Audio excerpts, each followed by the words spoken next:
Good evening. I call this January 27th, 2026 meeting of the Morrisville Town Council to order. As you see, I'm wearing a mask because I still have some sniffles and I just want to make sure we're all being safe. Thank you to those here in person with us tonight, those watching via live stream, and those who are watching a recording of this meeting. Our town mission statement, which helps guide our decisions tonight and into the future, is connecting our diverse community to an enhanced quality of life through innovative programs and services. Sergeant Strickland is our Sergeant at Arms for this evening's meeting. We thank you for your attendance. This evening, I will be leading our invocation. As we gather this evening, let us take a moment to reflect on the values that unite us. Monday marked India's Republic Day, a celebration of democracy and freedom.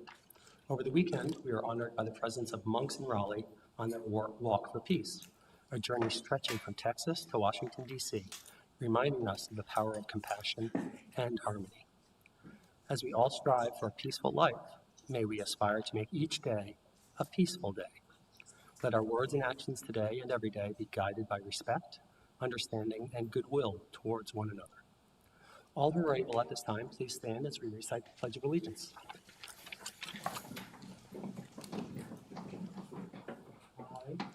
I pledge allegiance to the flag of the United States of America and to the republic for which it stands, one nation, under God, indivisible, with liberty and justice for all.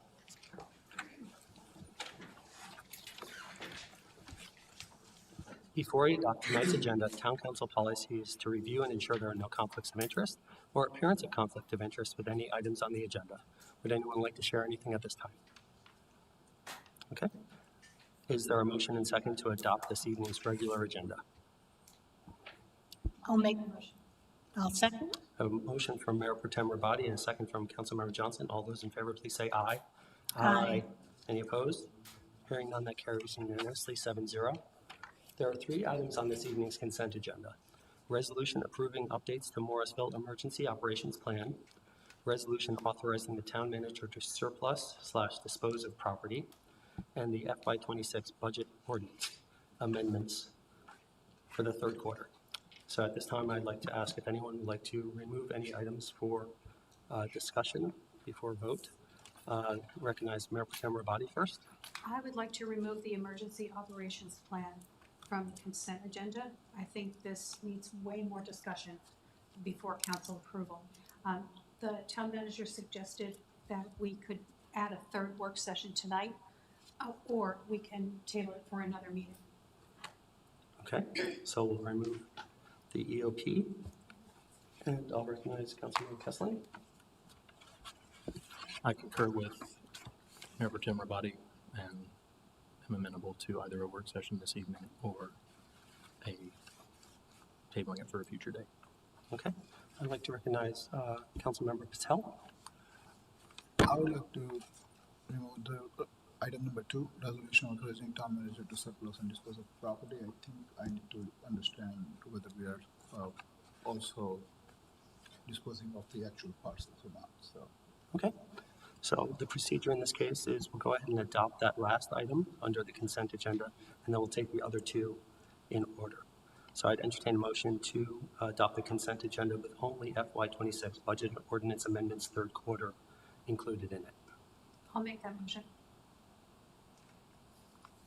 Second. I have a motion from Mayor Pro Tem Rabati, a second from Councilmember Scarlett Johnson. All those in favor, please say aye. Aye. Any opposed? Hearing none, that carries unanimously 7-0. Now we're going to circle back and look at resolution approving updates to Morrisville Emergency Operations Plan. I'll recognize Councilmember Rabati first for questions, and we'll see which staff will be responding. I prefer to table this item either to a work session later tonight or to a future meeting. I don't think we have the time to discuss everything I want to discuss about this now. Okay, I would entertain a motion to that effect then, if you wish. Does anybody else have anything to say? So I think we can add it as the third item for discussion if time permits. And then if not, if time does not permit, then we move it to another meeting. Councilmember Scarlett Johnson. Because we anticipate that one item being a lengthy discussion, maybe we could cover the first deferred, or the first, the surplus item, yes, the second, thank you. And cover that tonight, because that might not need as much time as the emergency operations plan, since there are many items within that framework for the plan. So I'd entertain a motion to move the resolution approving updates to the EOP to a third work session this evening if time permits. I'll make that motion. I'll second. A motion from Councilmember Johnson, a second from Mayor Pro Tem Rabadi. All those in favor, please say aye. Aye. Any opposed? Hearing none, that carries unanimously. That will now be item 3B on our work session. I'd now like to recognize Councilmember Patel for his questions about the second consent item. So for the item number B, I wanted to understand whether we will be selling or disposing of any of the parcels, or is this related to the actual mobile homes on these lots that are mentioned in the list? I'm going to let Byron approach, and I'll fill in if I need to. Thank you. Hey, good evening. Mike Stanton.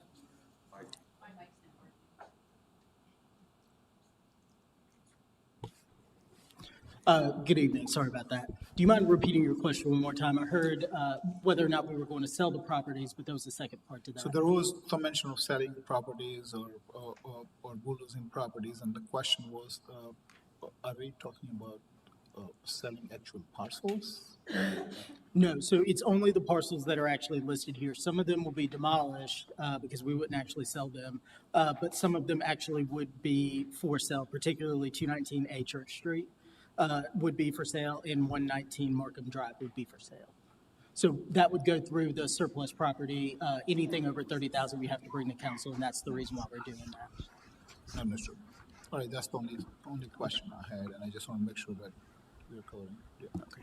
So Sounds good. I Any other guess I'm not questions? sure I heard correctly. So we might actually sell the parcels themselves or only the properties, the buildings on? We would list those two properties for surplus, 219 A Church Street and 119 Markham for any potential.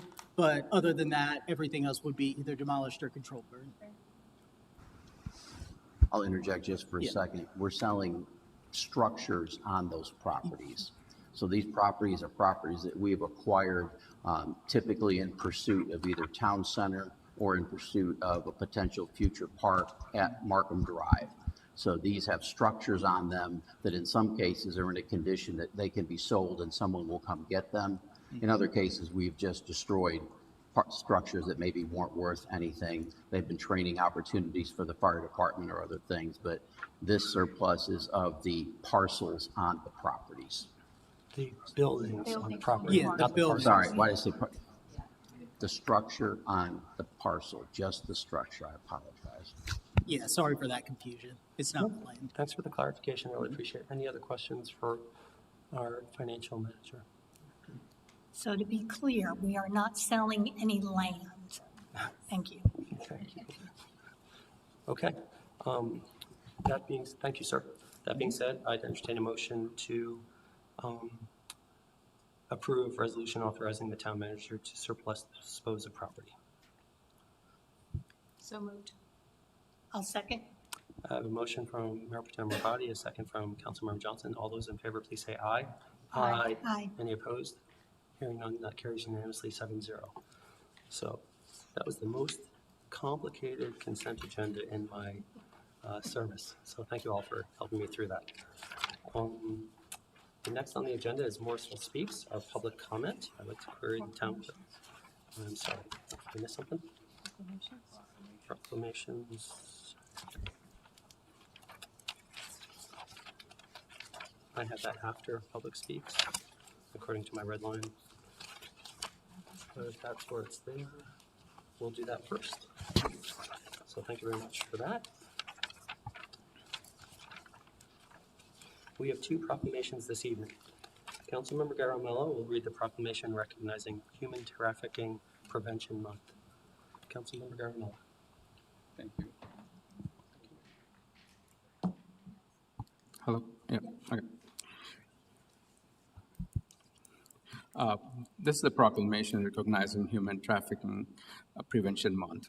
Whereas human trafficking is the recruitment, harboring, transportation, provision, or obtaining a person through the use of force, fraud, and coercive for the purpose of forced labor or commercial sex. And whereas North Carolina consistently ranks in the top 10 for the number of human trafficking cases reported to the National Human Trafficking Hotline, and it is the fastest growing criminal enterprise in the world, now generating 236 billion in illegal profits each year. And whereas the US Department of Health and Human Services 2026 theme for Human Trafficking Prevention Month is Stronger Connections, Stronger Futures.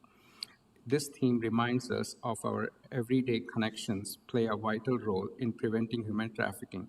And whereas last year alone, the cyber tip received 20.5 million reports related to 29.2 million incidents of suspected child sexual exploitation. And whereas trafficking survivors often go undetected and unsolved, experiencing extremely high levels of trauma, and the number of restoration opportunities for survivors in North Carolina is not enough to serve the number of survivors. And whereas more awareness is needed at the community level to educate citizens of the realities and needs of the survivors, and whereas the town of Morrisville has a firm commitment to protect our residents and support anti-trafficking efforts.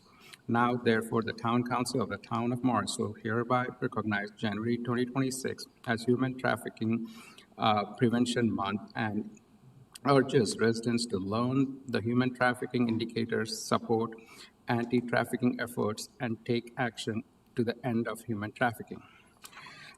Here, I think we have people from NC, Shield NC, and especially I think there's a team of people including Nikki Miller and Kara Matthews. If you can come on the dais, please.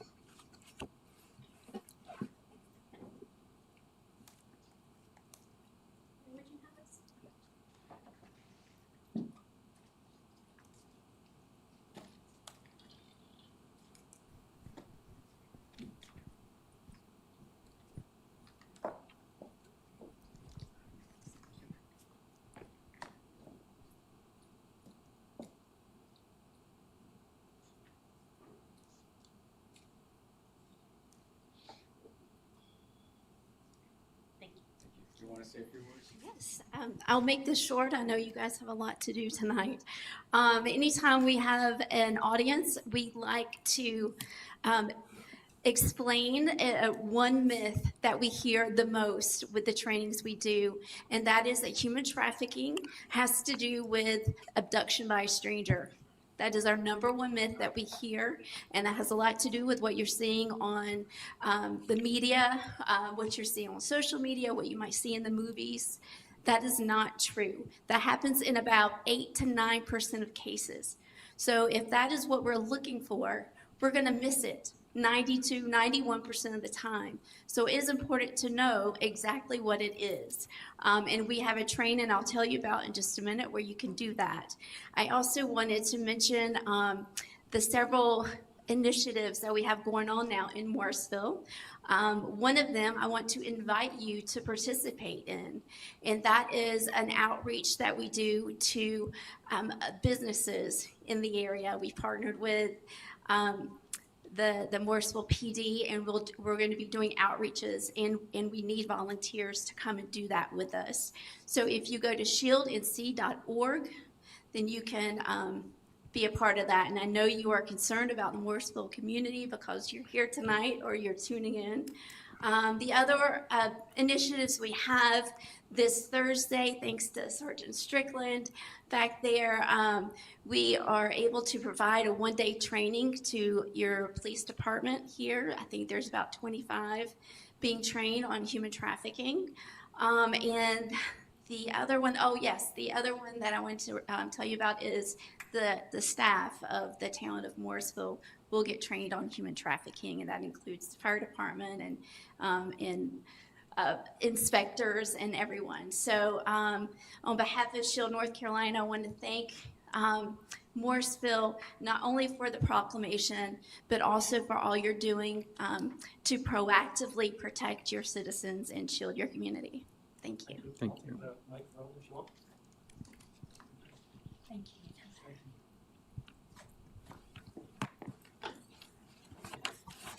At this time, Mayor Pro Tem Rabadi will read the proclamation recognizing International Holocaust Remembrance Day.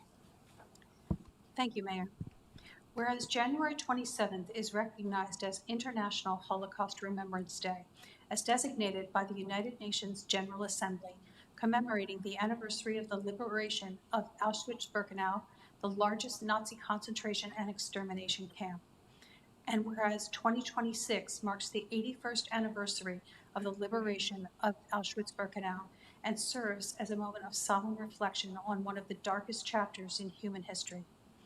And whereas we remember and honor the 6 million Jews systematically murdered by Adolf Hitler and the Nazi regime, as well as millions of other innocent victims, including people with disabilities, political dissidents, Roma, LGBTQ individuals, and others targeted for persecution and extermination.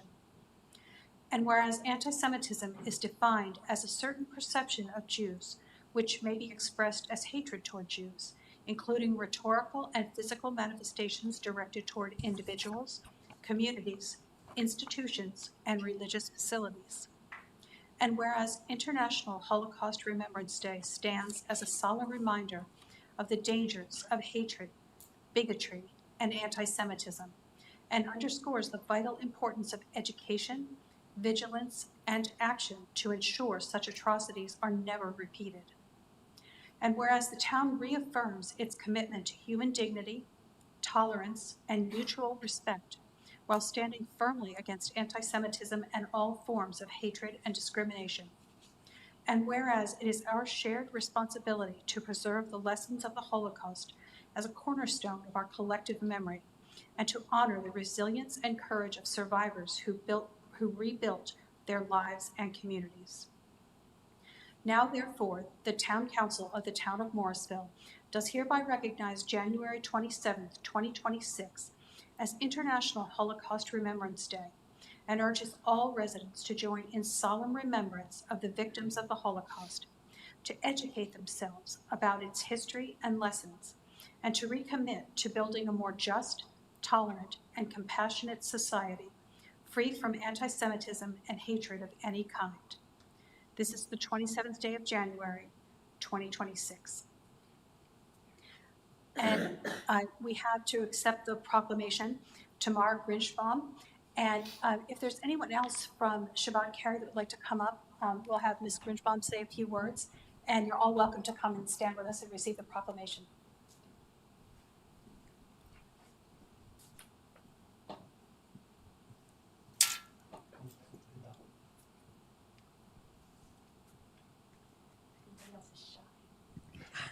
Just get one for our social media.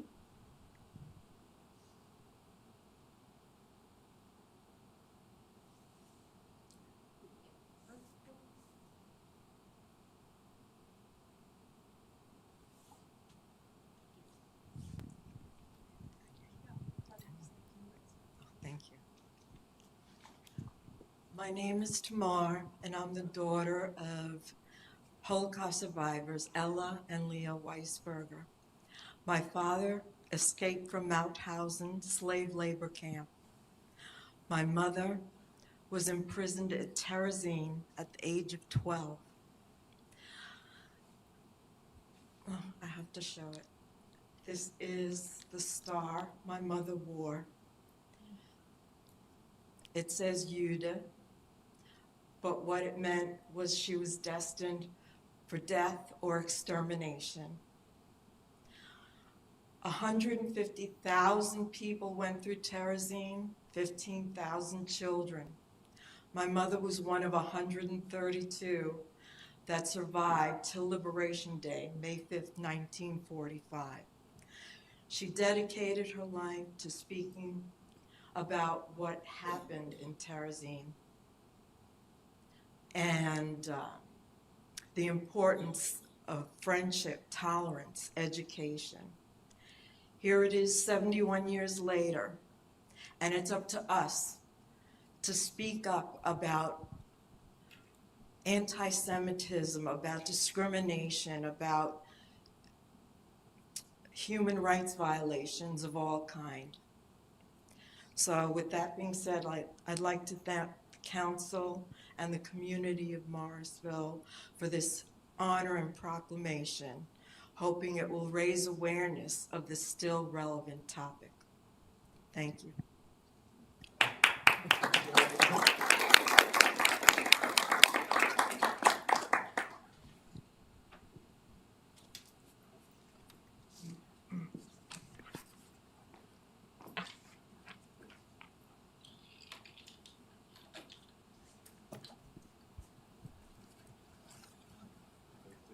Okay, next on the agenda is Morrisville Speaks, which is our public comment portion. Town Clerk Bertling, do we have anyone signed up tonight? We have one member of the public signed up this evening. Excellent. For those who have signed up to speak, please approach the microphone, stand when your name is called, begin by stating your name and residential address, and direct your comments to the entire council. Each speaker is allotted 3 minutes to ensure everyone has a fair opportunity to share their thoughts. A timer will start after you state your name and address, and a buzzer will sound when your time is up. We appreciate your cooperation in helping us manage time fairly for all participants. First up is Stephanie Reed.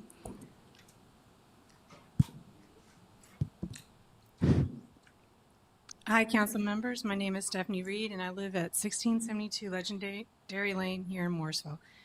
Today, I want to highlight a major win for housing affordability in the Triangle, Raleigh City Council's recent 6-2 approval of the North Hills rezoning. I attended the public hearings and read several local news articles. Kane Realty chose to build up rather than out. The approved plan halved the total development square footage compared to the 2021 proposal, dropping from 6 million square feet to 3 million. By building vertically, the plan preserves open space, supports pedestrian-friendly design, and creates a vibrant skyline.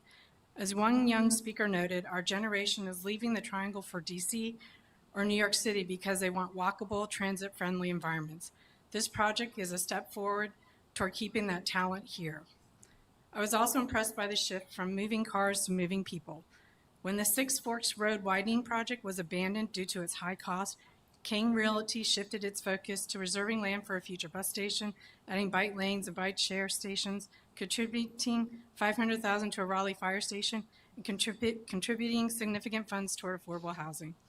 We often hear that density causes traffic, but I argue the opposite. Congestion comes from people driving into our hubs for amenities. When we provide housing at those hubs, we reduce the need for car trips. I strongly prefer this vertical approach over the flatter, wider sprawl of the past. It improves walkability and offers the flexibility of a growing population. I'm sharing this today because no single town can solve our regional housing crisis alone. Whether it's Raleigh, Morrisville, Carrier, or Apex, we are an interconnected ecosystem. When one of our neighbors chooses smart, dense, transit-oriented growth, we all win. I hope we can look to this as an example of how to balance growth with community benefits right here in Morrisville. Thank you. Thank you. Did we have any online submissions? There were no online submissions this week. Okay. Is there anyone here in the audience who would like to address this body for up to 3 minutes on any subject of your choosing? Even though you didn't sign up, you're welcome now. Okay. Seeing none, we'll move on to the next item on the agenda, which is presentations. Or actually, admin reports. We have 2 administrative reports this evening. These reports are for information only unless there are specific questions. Does any council member have a question on either of these reports? Okay. Seeing none, moving on to presentations, which is item 11. We have 2 presentations tonight. We now invite Interim Public Works Director Stephen Spruill to the podium.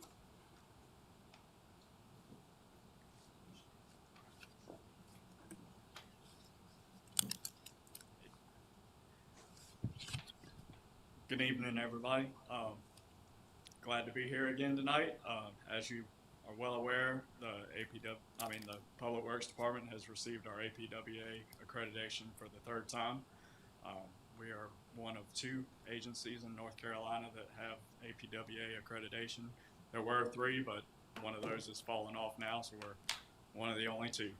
And there's not very many across the nation, so we're one of a few elite group that have gone through the process and been accredited through the APWA.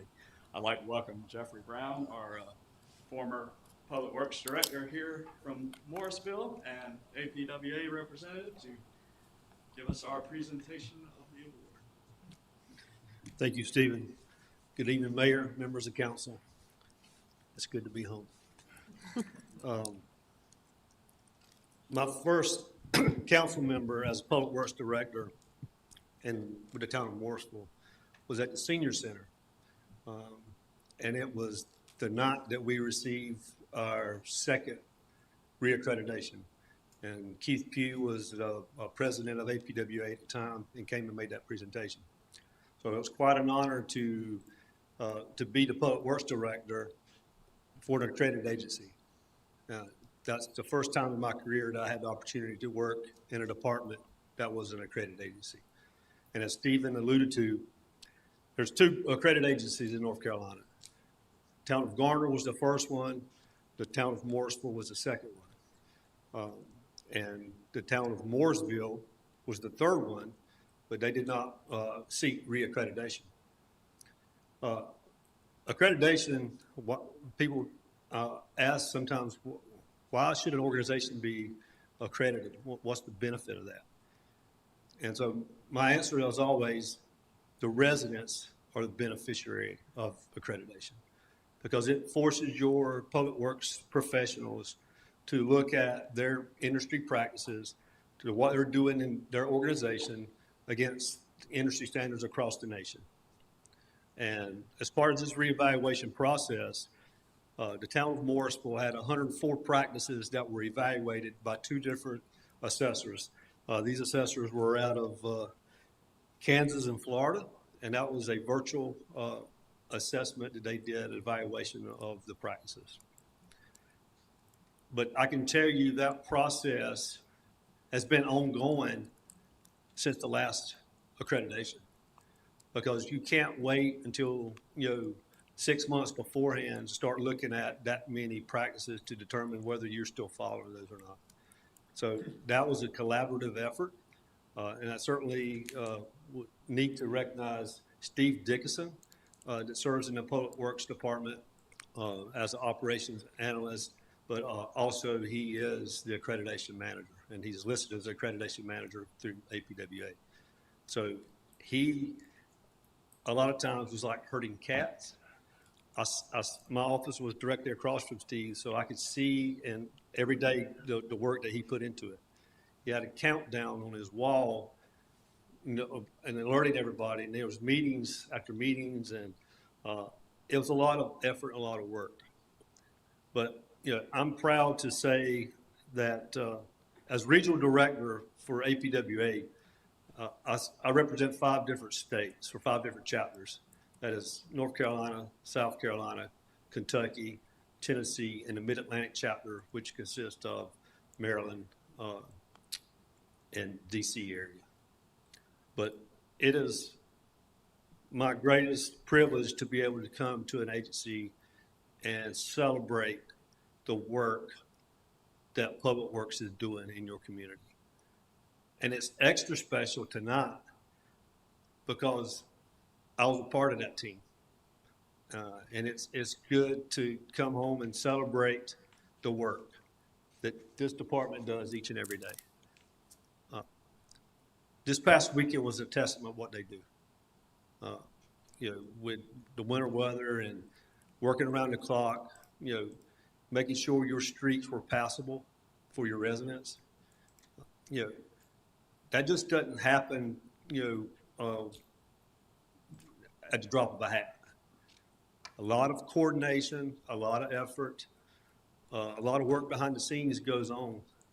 And Stephen, as an assistant director and filling in as the interim director since my departure, has done a tremendous job. He is to be celebrated for the work that he has done and continues to do. He is selfless, he is dedicated, and he ensures that things are taken care of. That was probably, he is what makes this job the best public works director job in North Carolina. Because you have somebody you can depend on and that's going to do what needs to be done without having to be asked. And so your new public works director is inheriting a tremendous team. And so very fortunate, very proud to be able to say that I was a part of this team. And it's without further ado that Steve, could you come up here as well? The whole team. The whole team. So we've got a couple of our people here tonight. Most of us were pretty exhausted after this weekend, but a few of us managed to come back in here. Kimberly Conley, our sustainability coordinator, Steve Dickinson, our analyst and our accreditation manager, Kevin Kelly, our athletics maintenance supervisor, and then Mike Kowalski, our street supervisor, who deserves all the credit for this weekend. He took on this storm. I was kind of in the background just doing stuff. He took the lead on this. If it wasn't for him, our roads wouldn't have looked near as good as they did. So I'm going to ask y'all to step up here in front of the podium. Dice, rather.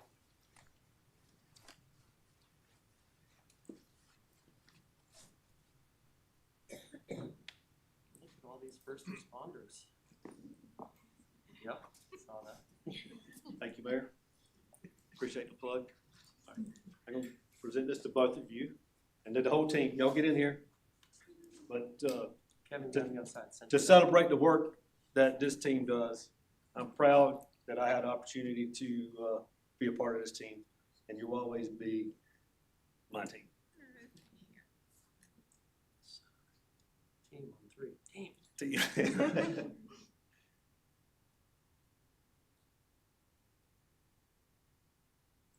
Come on, Aaron. I was getting multiple shots. Thank you.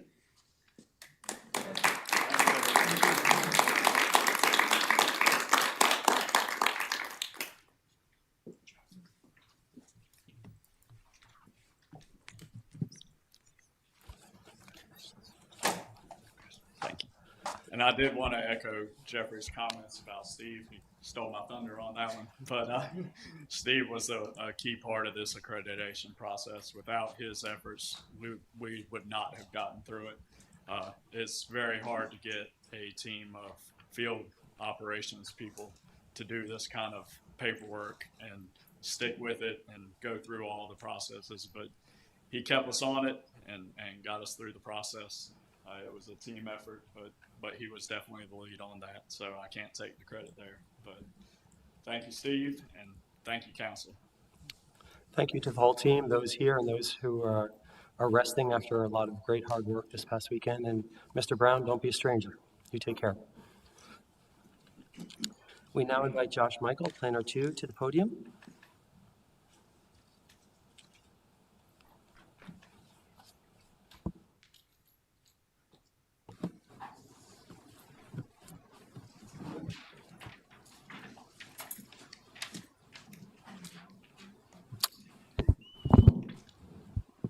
All right. Good evening, Mayor and Town Council. Josh Michael, Planner 2. Tonight, I'm going to walk you through the town's new rental assistance and security deposit program. So this is an informational session. Staff's goal is to share how the program works, the timeline, next steps. I'd also like to say that we're very excited to partner with Neighbor Up.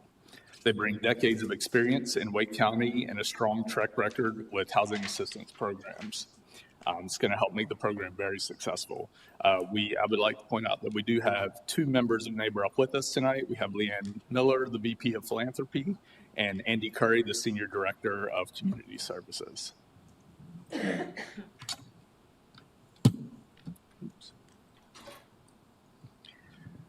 So a brief outline, here's what we're going to cover tonight. A quick look back at how we got here, the parameters that Town Council set for the program, the RFQ process, and why Neighbor Up was selected, and then we'll go over the program scope, which includes how it works, how we'll monitor and evaluate, and how we're going to communicate to the community. At the end, I will ask you for your input on one key question. That is, should eligibility continue to use the fixed income thresholds of $50,000 and $70,000, or should we move to AMI percentages? All right, so the timeline. So in fall of 2019, Town Council adopted the Affordable Housing Plan. Then in 2022, rental assistance was introduced as part of the Public Employee Housing Choice Program. At that time, Town Council expressed some concerns about funds not being recyclable, so the idea didn't move forward. Then during the 2024 retreat, Town Council expressed an interest in revisiting that program. From there, staff worked with HR&A in the fall of 2024 to study feasibility.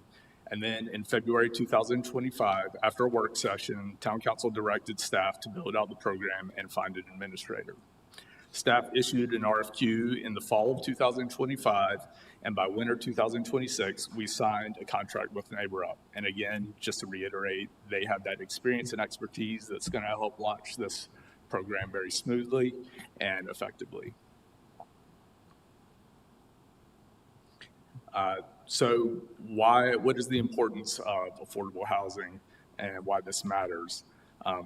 As I think many of you are aware, rents in Morrisville have increased about 70% since 2014.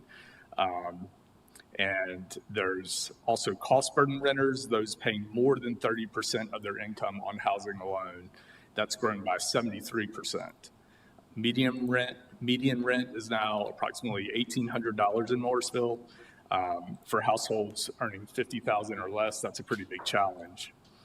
Rental assistance helps align monthly housing costs with income, and security deposit reduces those upfront barriers. So here's the parameters that Town Council set.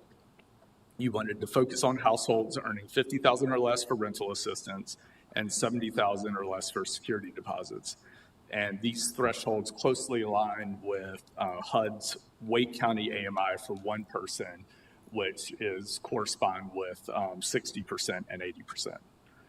As far as prioritization, town staff first, then public servants, then Wake County public school teachers serving Morrisville schools. Participants must live or move into Morrisville, and the selection will be a lottery with a 3 to 6 month move-in window. The pilot runs for 3 to 5 years, funded at $166,000 per year, with a 50-50 split between rental assistance and security deposit. So again, going back to the key decision tonight, staff used that $50,000 and $70,000 threshold because that's what was agreed upon with the consultant in February. However, staff and NeighborUp recommend considering HUD AMI thresholds instead. And so there's two main reasons that we think that. One, it would allow us to open up the application process to a wider pool of applicants as far as income. The second is that HUD-funded programs require AMI as a standard for determining eligibility. So if we get ahead, using AM now can position us to comply with HUD rules if the town ever wants to expand and incorporate federal dollars into the program.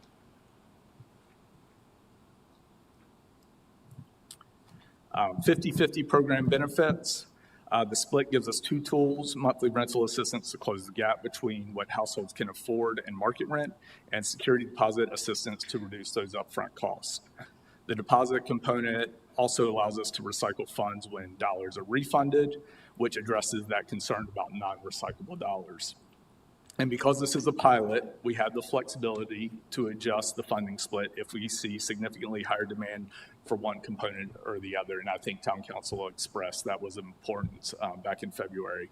So, of course, any changes that we would implement would come back to Town Council to confirm that first.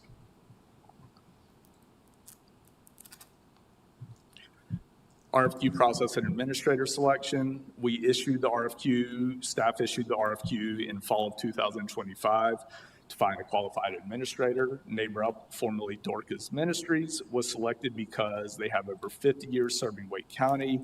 their experience managing municipally funded programs, and their ability to launch quickly with strong administrative controls. Their expertise will help us manage intake, eligibility, payments, and reporting. Here's some key features of each of the programs. That rental assistance provides a monthly subsidy, so households pay no more than 30% of income on rent. Eligibility currently is $50,000 or less, with prioritization as we discussed. Selection is by lottery, and participants have 3 to 6 months to move in. We did want to make sure that we gave people adequate time, that they're obviously not going to be able to move out immediately if they are selected for the program.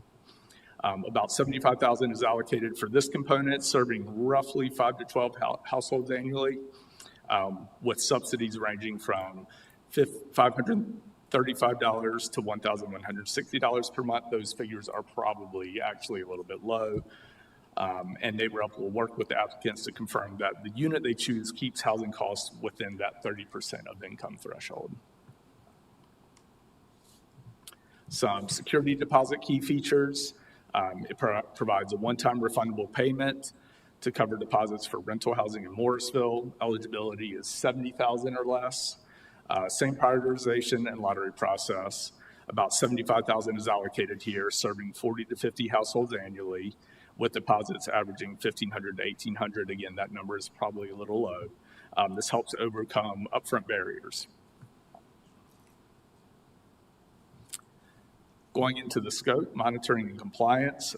So NeighborUp will manage the intake, eligibility verification, payments directly to landlords. They'll also work with applicants to ensure housing cost fits within program guidelines. Financial controls include monthly audits and recapture of security deposits for recycling. So this is going to give us a lot of structure and transparency.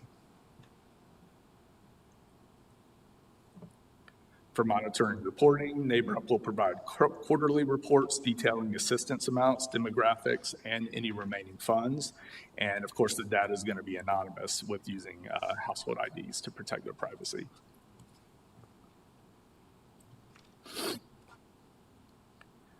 For evaluation, we'll track the applications, household served, income levels, subsidy amounts, and deposit recapture rates. Quarterly reviews will compare actual demand to projections, meaning how many people actually applied and qualified versus what we estimated during the program design. And if we see a big difference, again, we'll report that to town council and discuss options for future years. And then what is success for us? Success means meeting those household targets, strong deposit recapture, and just positive feedback from both the participants in the program and the landlords. For outreach, outreach is going to target town employees, public servants, and Wake County teachers in Morrisville. We'll go through the town website, social media, email list, flyers, and info sessions. And of course, NeighborUp will support applicants and will coordinate with Wake County schools and other local agencies for referrals. So that's pretty much the overview. Again, that key question that I have for council tonight, along with any other questions, is should we continue to use that fixed income threshold of $50,000 and $70,000, or formally adopt AMI thresholds? And I did leave some HUD AMI numbers for Wake County in front of you. Staff and NeighborUp feel like 60% would be the most corresponding number for the rental assistance.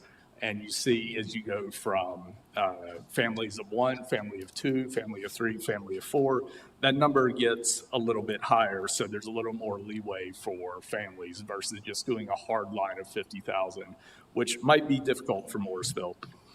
We also recommend 80% for the security deposit program, so that 80% AMI. That opens it up a little bit more. And again, just like with a 60%, you have family of 1 up to family of 8. So it does make it. And the other reason, again, just to reiterate, it does go ahead and set up the town to be compliant with HUD standards if we are able to take advantage of some of those federal dollars in the future. With that, I'll be happy to answer any questions. And of course, Neighbor Up is here to answer any questions as well. Okay, thank you very much. I have Councilmember Scroggins Johnson, followed by Mayor Protem Rabadi. Thank you for bringing forward this important program. I'm very excited. I have long been an affordable housing advocate, and this is a beginning of the journey that we need to start.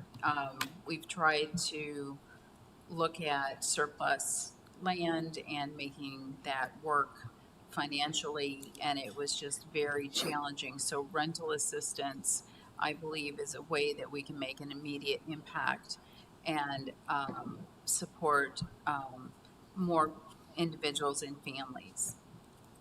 With that said, I'm looking at the AMI schedule that you provided, and I do appreciate having that. Morrisville, as we know, is very expensive for housing due to its proximity and the non-available buildable land. I mean, we're pretty much built out. So I do support aligning our standards with the AMI schedule. Not only does it provide us with a way to adhere to the HUD standards early, but it also gets the town council out of adjusting the thresholds on a regular basis. And that is not something that we probably should be doing. That should be left to the experts. I do have a few questions about the program itself. I was wondering if a family applies for either rental assistance or security deposit assistance, is that something they can apply for at the same time? Because they might be in both of the categories or the thresholds that are, being considered. They certainly could apply it. So if they're, for example, if town council agrees to the 60% threshold, they could apply to both programs. There was, in the February working session, there was some discussion about that, whether making them, putting them in a silo and having totally separate, and they are separate programs, but an applicant that is qualified at that 60% or below could apply for both. I do support that approach in the sense that somebody who's at 60% of AMI is going to need security deposit assistance, so it's just logical to do that for me. I was also curious if we have eligible families that currently reside in Morrisville that they could then apply for rental assistance to reduce the cost burden that they currently incur. I'm sorry, I'm not following that question exactly. Are you if saying I rent an apartment in Morrisville and I make 60% AMI, can I apply for this program even though I have a current lease? Yes. So if you have an existing lease and you're within that 60% AMI, now, of course, that is under the assumption that it is one of those prioritization groups initially, which is town employees, public servants, or Wake County teachers in Morrisville. So if they are in those three groups and they currently live in Morrisville and they want to apply, yes. There would be,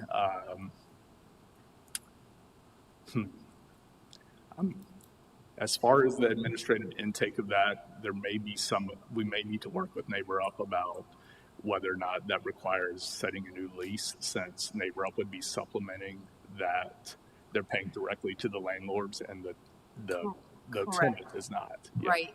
The reason that I'm asking that question is because we not only want to increase the outreach for our community, but we also want to retain. And as rents go up, there is a challenge with keeping up with the current rent as it is increased year upon year. So, and I see that we have key success factors that you have listed within the presentation, but I am not clear. Are we also capturing the occupations of the individuals that are applying for the program or being awarded the subsidies? The occupation, I'm not sure. Is that something that Andy, do you currently capture? Okay, yeah.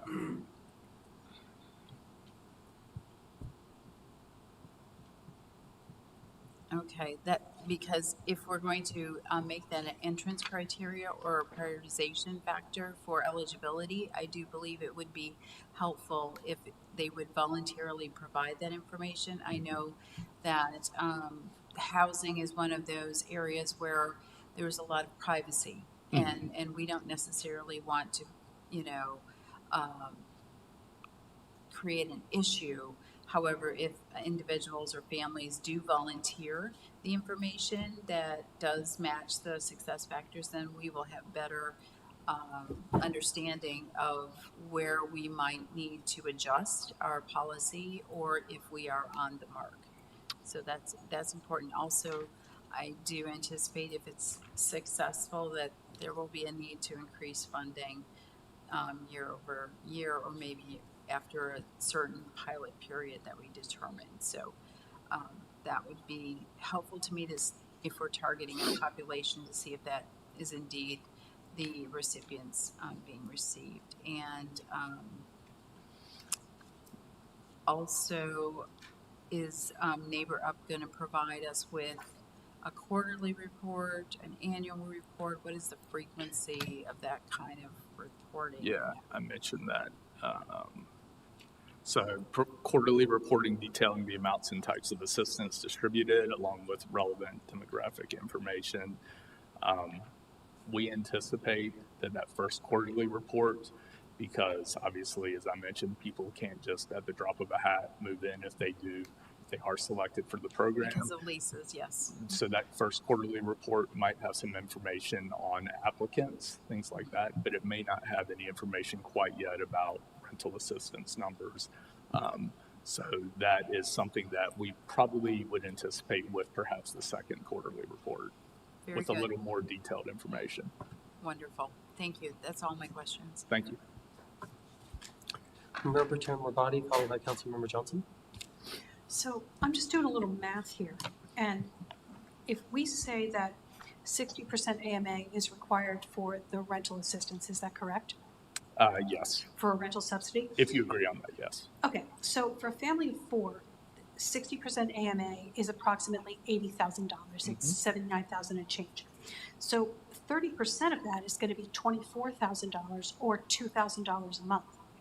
So how much the median rent in Morrisville is only $1,800 a month. I mean, I know there are places that are more expensive, of course there are, but I'm saying that if the median is $1,800 and our target family here, a family of four at 60% AMA is making $2,000, or is their expected contribution is $2,000. I'm wondering if maybe we haven't overshot the mark a little bit, and it shouldn't be a little lower, like 50% of AMA, or maybe we lower the percentage of expected contribution. But it doesn't seem like we're going to be helping these people all that much. Like even if they go for a higher end apartment in Morrisville, or even if they rent a townhouse, and it's $2,500 a month, let's say. I mean, we're still only contributing. It doesn't seem to me that we're really subsidizing that much. So I think the goal is generally for families, you never want to exceed 30% of income towards the rental, towards the rent that they pay. So are you asking whether we should lower the AMI, do 50%, or? Well, I guess I'm saying that, I'm asking, first of all, if the math is right, if I think I got that right. I mean, I'm pretty good at math. Okay, so then I guess I'm asking, are we making these rental units truly affordable for people if they're going to pay 30% of their income is going to be 80% of the rent? Okay, so maybe it would help to do like an exercise like you talked about. Okay, so you're saying if they rent a unit for $2,000 a month. Well, I'm saying if they rent a unit let's say for $2,500 a month, a family of four. $2,500. So, they need 3 bedrooms, yeah. Okay, Now, so one of the things that Neighbor Up does, if they would first look at that unit that's $2,500 and say, what is your gross income? And let's say that number is $100,000, just to keep it simple. Okay. For the gross income family of four. Then Neighbor Up would help guide them and say, well, if you're going to spend, that's 30% of your income, of your gross income would be $30,000. So that's the total amount that you should spend on your rent. So 2,500. 2,500 times 12 is 30,000. Yeah. So that's what I'm saying. So the subsidy then is Right. zero. The subsidy, if they qualify for the program, maybe, Andy, do you want to step up here real quick since you do this? I'm happy to Yeah. share what I can. Sorry, Andy, I'm a math person. I am not. I'm a social worker, but thanks for having me. So your question is, it would be a zero subsidy if we're doing 60% of the AMI for the rent subsidy. Well, right, because at $100,000 a year, they'd be at 80% AMI. So they wouldn't actually be eligible for the program anyway, would they? Correct, because they would not need the subsidy.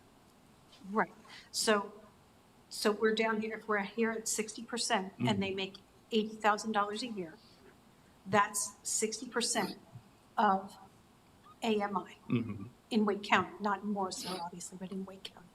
So what I'm saying is, are these people, I mean, maybe we should make it 65 or even 70 to qualify, because like I don't know which way to move. Like I'm having trouble visualizing which way to move the I see. percentage. Okay. I think, I'm so sorry. that we're actually helping people and not just providing, like I want to make a meaningful impact. I see. Okay. Now I think I understand what you're saying. Okay. I was a little, sorry, I got a little confused with what you were asking. Understand. But so it's for people that make 60% AMI or less. So that is certainly up to town council's decision, which is why we wanted to increase the number a little bit, because it does offer that flexibility as well as aligns with HUD standards. We can certainly make the AMI lower if you think that is, now that cuts off that family that is making $80,000 a year. Right, and see, that's it, a family of four making $80,000 a year, I feel like is going to need more of a rent subsidy than $500 a month. Right. I mean, we're saying they should come up with $2,000 a month, and that's a family of four making $80,000. $2,000 a month is a lot. Yeah. So, yes, that is what I'm asking. Okay, yeah. Well, I don't have a direct answer right now for you about what would be the best avenue to approach that. I mean, this is some of the trade-off for these programs. Of course, if you've got those families that are right on the margin where they're going to be just qualifying for the program, but is the subsidy really going to help? Then it may not be worth it for them. I mean, I neglected to say, great work, and $500 toward rent is better than no Right, dollars yeah. toward rent, any way you look at it. But, yeah, so I guess I just wanted to make sure that I'm thinking about it correctly, and that I understand the impact that we're actually making, which I do. So, okay, thank you so much. Oh, and well, I guess that leads to my question as well. Did you, and maybe this will warrant further discussion, but that 60%, 80% AMI, would you like to transition to that or stick with the 50,000, 70,000 threshold? To be honest with you, I thought we were already working off of AMI. That, to me, is the only way that makes sense. And if we start drawing a hard threshold, like, I just think that we're going to have to reevaluate that every year. And the threshold, by the way, was way too low anyway. So, yeah, I think we should do AMI. And I'm fine to start with the numbers that that you have here, and then, but I'm just saying that's something I'd like to keep an eye on, Yeah. you know, No, as we go. I absolutely appreciate that because these are the loopholes and the little tweaks that we definitely need to think about as we do build out the program. Councilmember Johnson, followed by Councilmember Patel. So, Josh, thank you very much for the presentation. Great work. Thank you for hanging in there with us over all these years too. I too have been have wanted to see some kind of affordable housing programming here in the town of Morrisville, and I have always been behind a rental assistance, security deposit, something in this rental world to help folks and to help as many folks as we can. So I'm thrilled we're here. I also think, and you've said this, and we've heard it from some of my colleagues, that this is a program we're going to tweak over time. We have to learn. We have to start, we have to learn, and then we have to move forward, tweaking it to help, again, the most people we can. And I am thrilled I'm going to call you Dorcas Ministry forever. I'm so sorry, but I am thrilled. I'm just used to Dorcas for the past 30 years. So I'm thrilled that we're partnering with Neighbor Up. They are well experienced in this area. And so I take their recommendations if they think that, and yours as well, if we should be going to the 60%, 8% AMI and kind of align with HUD for the future, I am 100% behind all that. So thank you for your recommendations. I think that's really helpful. I do like, Josh, you talked about how we can tweak over time, and even the split that you have here between the rental assistance and security deposit, it's just a place to start, but that we can adjust over time, so I'm happy about that. The quarterly reports, I hear that they're going to come to staff. Are you going to share that with Yes. us on a quarterly basis? Yeah, I'm not sure if I put that in the presentation, but they will be shared with town council. The quarterly reports will. Okay, perfect, because I think that's going to be important, and I think that first one, I think that's kind of the grace period where we're just starting up. It's going to be that second one and the third one that I'm hopeful will give us some really good information, and then we'll know whether we're on the right track or we need to tweak our percentages, especially the 60% and the 80% AMI. But I'm good to go with that. And I guess and I know you talked about getting the word out. I think it's really important to get the word out about this in every avenue we can. That's why I'm thrilled Neighbor Up is going to be helping, because they're so well connected in this world and in this space, so that they can help us. And so many people know to go to them that I'm hopeful that will help as well. But we have our own staff, and that's going to be easy to communicate to our staff, a little harder to the other categories of folks we're hoping to tap into. But anything we can all do, I think is going to be really helpful. Great. So thank you. Thank you, Councilmember Johnson. Councilmember Patel, please. Thank you, Josh. First of all, for excellent report.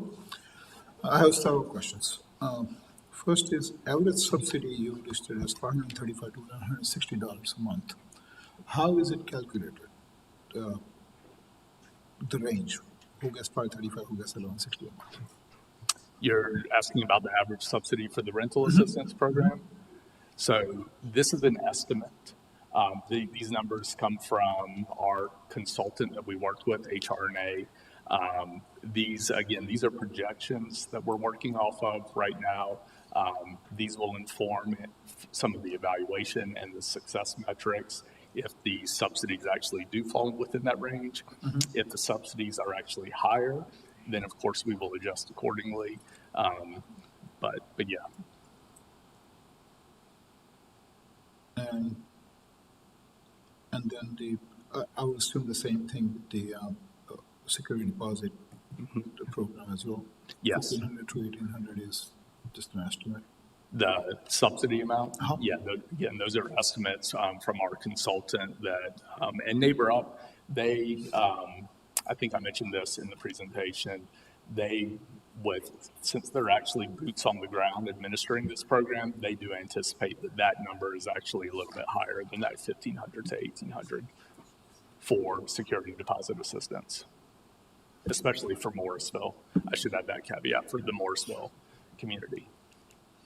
And for both programs, I see budget impact of 74,700. So that's total of.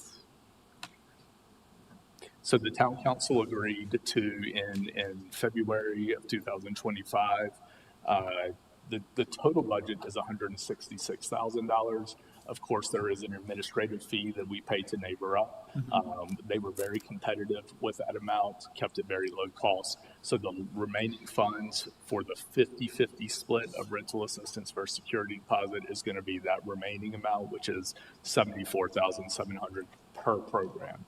Again, with the caveat that flexibility through the program, if one is just getting a ton of traction, the other is not, then we can come to town council and you can make the decision to fund one further or a little bit more.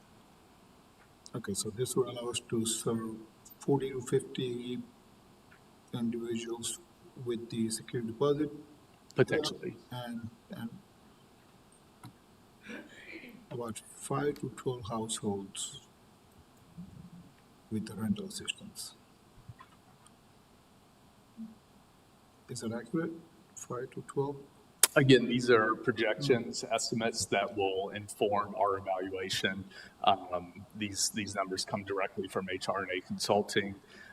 So this is what they think that can serve the Morrisville community. Okay.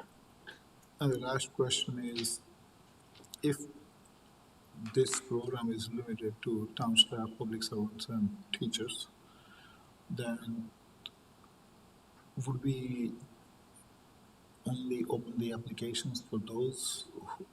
Okay. That is correct. Okay. Yeah, initial, since this is a pilot program, those are the 3 categories that we're going to be open to initially. And of course, this is, again, going down the road, whether or not town council elects to open it to the general public if the program is wildly successful. But of course, that's down the road, and we will bring back data to town council as we go. Thank you very much. Councilmember Kessling, followed by myself. Thank you, Josh, for the presentation. I appreciated it. I'm new on this council, so I was not a driving force behind making this happen, but I appreciate my fellow council members, town staff, and Neighbor Up's work to make this happen. Like Mayor Pro Tem Rabati, I'm also a numbers person. I am struggling to understand some of these numbers, but I don't need to understand that fully tonight. I'll rely on my fellow council members' judgment that aligning with HUD AMI is the appropriate way to go. I am curious, though, the numbers, or what's the geographic area for that? Who will be eligible for the program? What determines the for the HUD numbers? Mm-hmm. I got you. So yeah, that is based on, so HUD uses the Raleigh-Cary metro area. Is it Wake County or is it just Raleigh-Cary? Yeah, they just call it Raleigh-Cary in HUD. Some do use county, but for Wake County affordable housing planners and other municipalities, the HUD numbers are that Raleigh-Cary metro. Okay. And then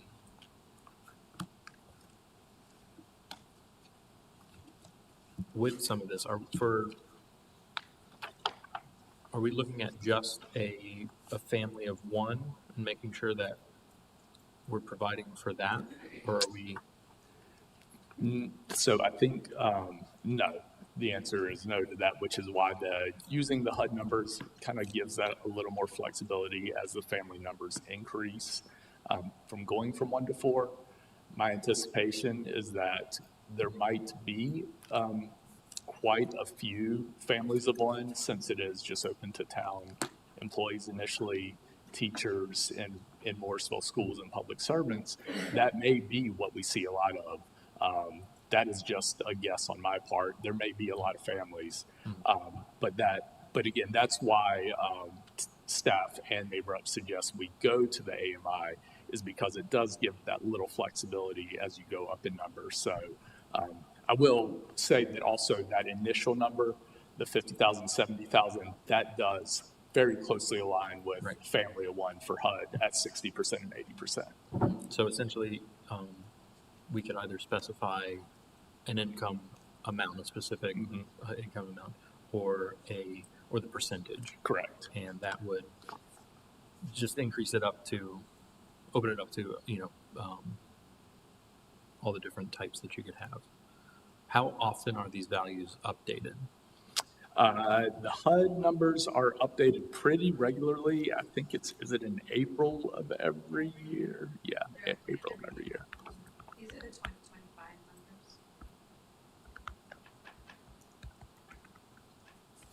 numbers. I request that we be provided with those numbers when they get updated, just to have for reference, especially if we're bringing this back to council at all.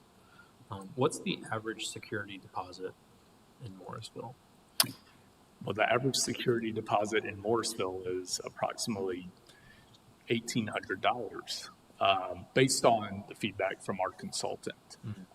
That number is a little antiquated now, as we've seen tremendous inflation and price increases already over 1 year. So it's probably more than 1,800 at this point. So the numbers here are the full security deposit. It's not a... It is, yes. Yeah. The security deposit program would be the full amount versus the rental assistance would be a kind of a subsidy based on the gross income. Yeah. Who else is doing this in our area around the state? So Cary, Neighbor Up administers Town of Cary's rental assistance program. Do you also administer Apex's? Do they have a rental assistance program? Yeah. As far as municipally funded programs, I think Cary is the only other one in this area, in the triangle. I will say and I believe we would be the first to do deposit recapture funds as well. I don't think that's a very common thing that you see with any rental assistance or security deposit assistance programs. And it probably was in the presentation too, but this is not being funded with a grant. Currently, it is not. No. These are all town dollars.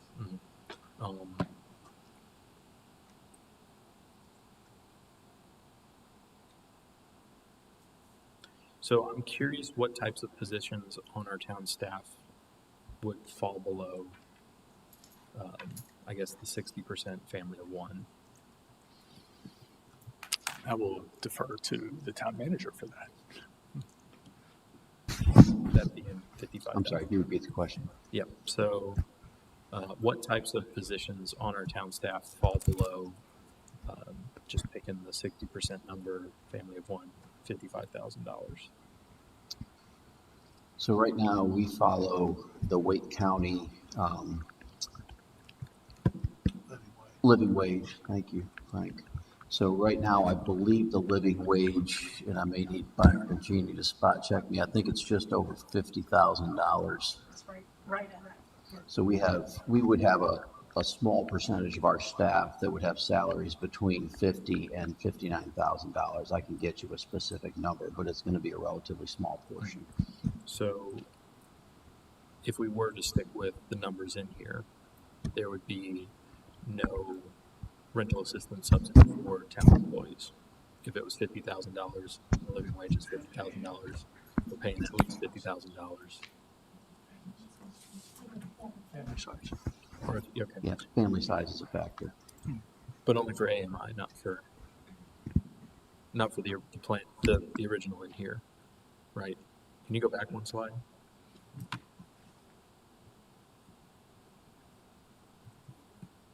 So I guess there's no thing about family in here, so that with the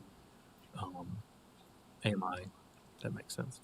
Yeah, so I totally understand where you're going with that. So yeah, the 60%, if it is a family of two, for example, you're looking at $64,000 to be eligible. Mm-hmm.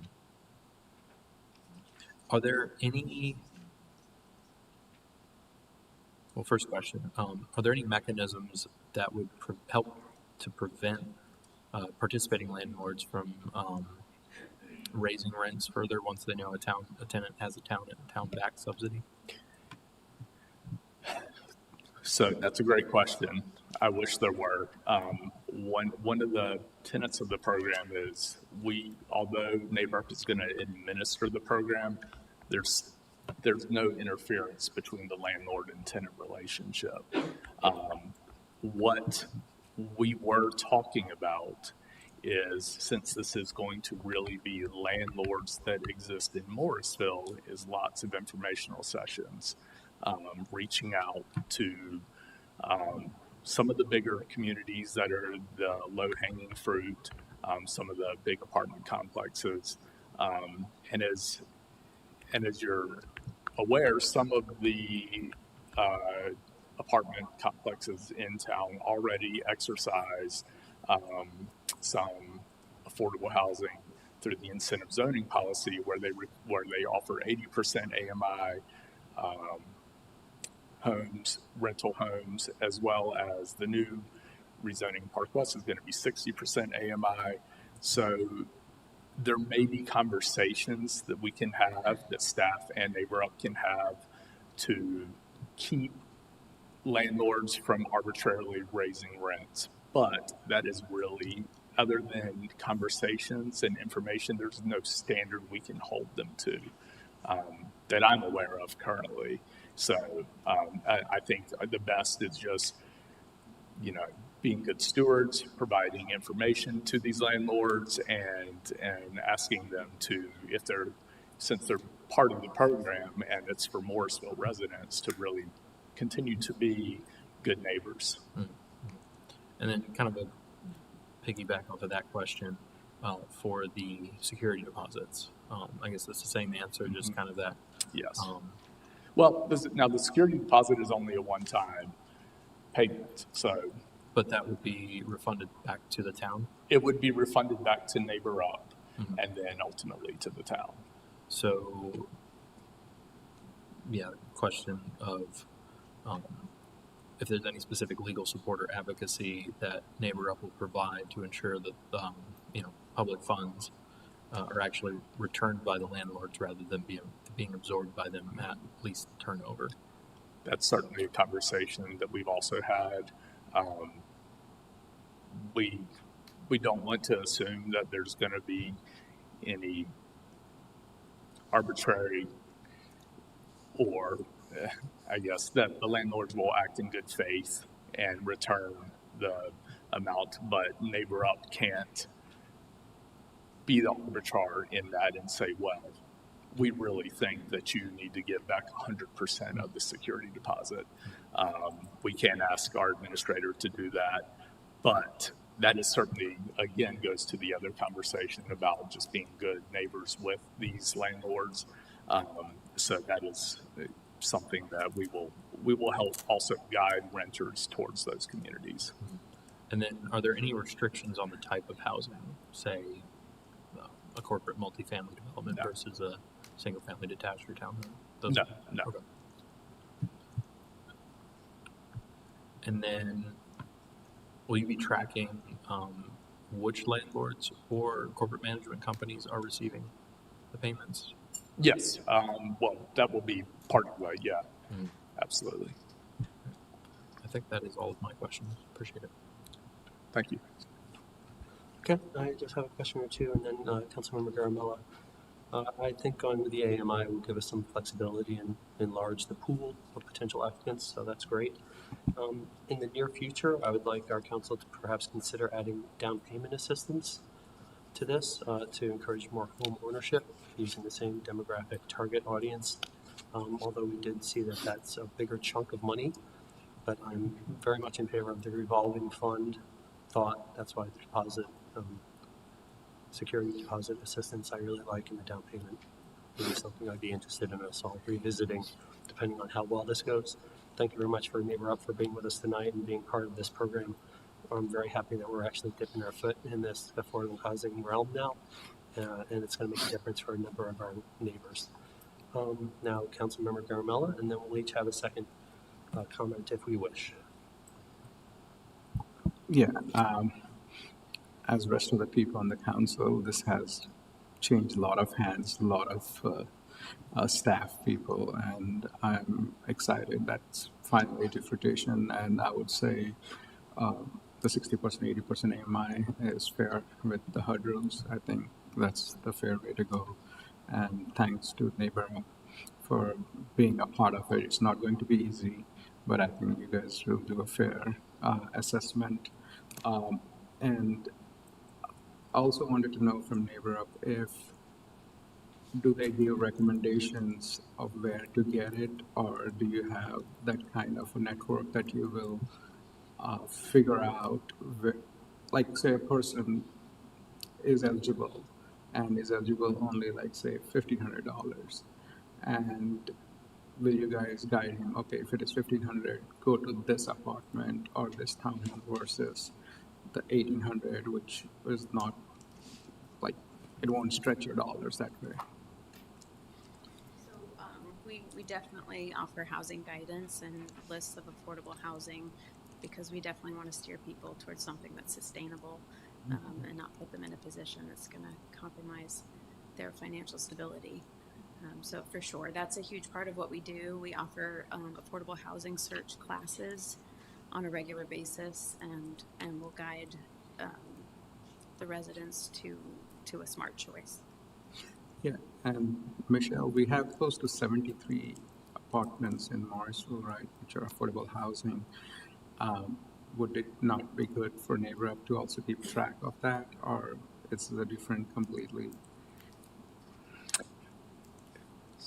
Are you talking about the apartments that are part of the incentive zoning policy, or just ones that offer? Yeah, we we do keep track of those. Our zoning enforcement officer makes sure that they are compliant each year, which actually it's due the end of this month. So currently it's just the Slater and Alta-Ren that are two that offer those 80% AMI workforce housing. So staff already keeps track of that to make sure that they're in compliance since they are required to be compliant. So that's already monitored.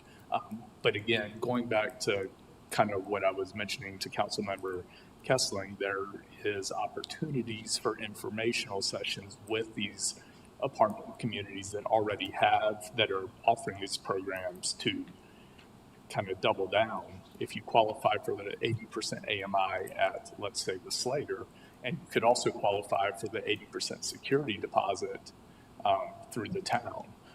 So there's an opportunity there to meet affordable housing dually.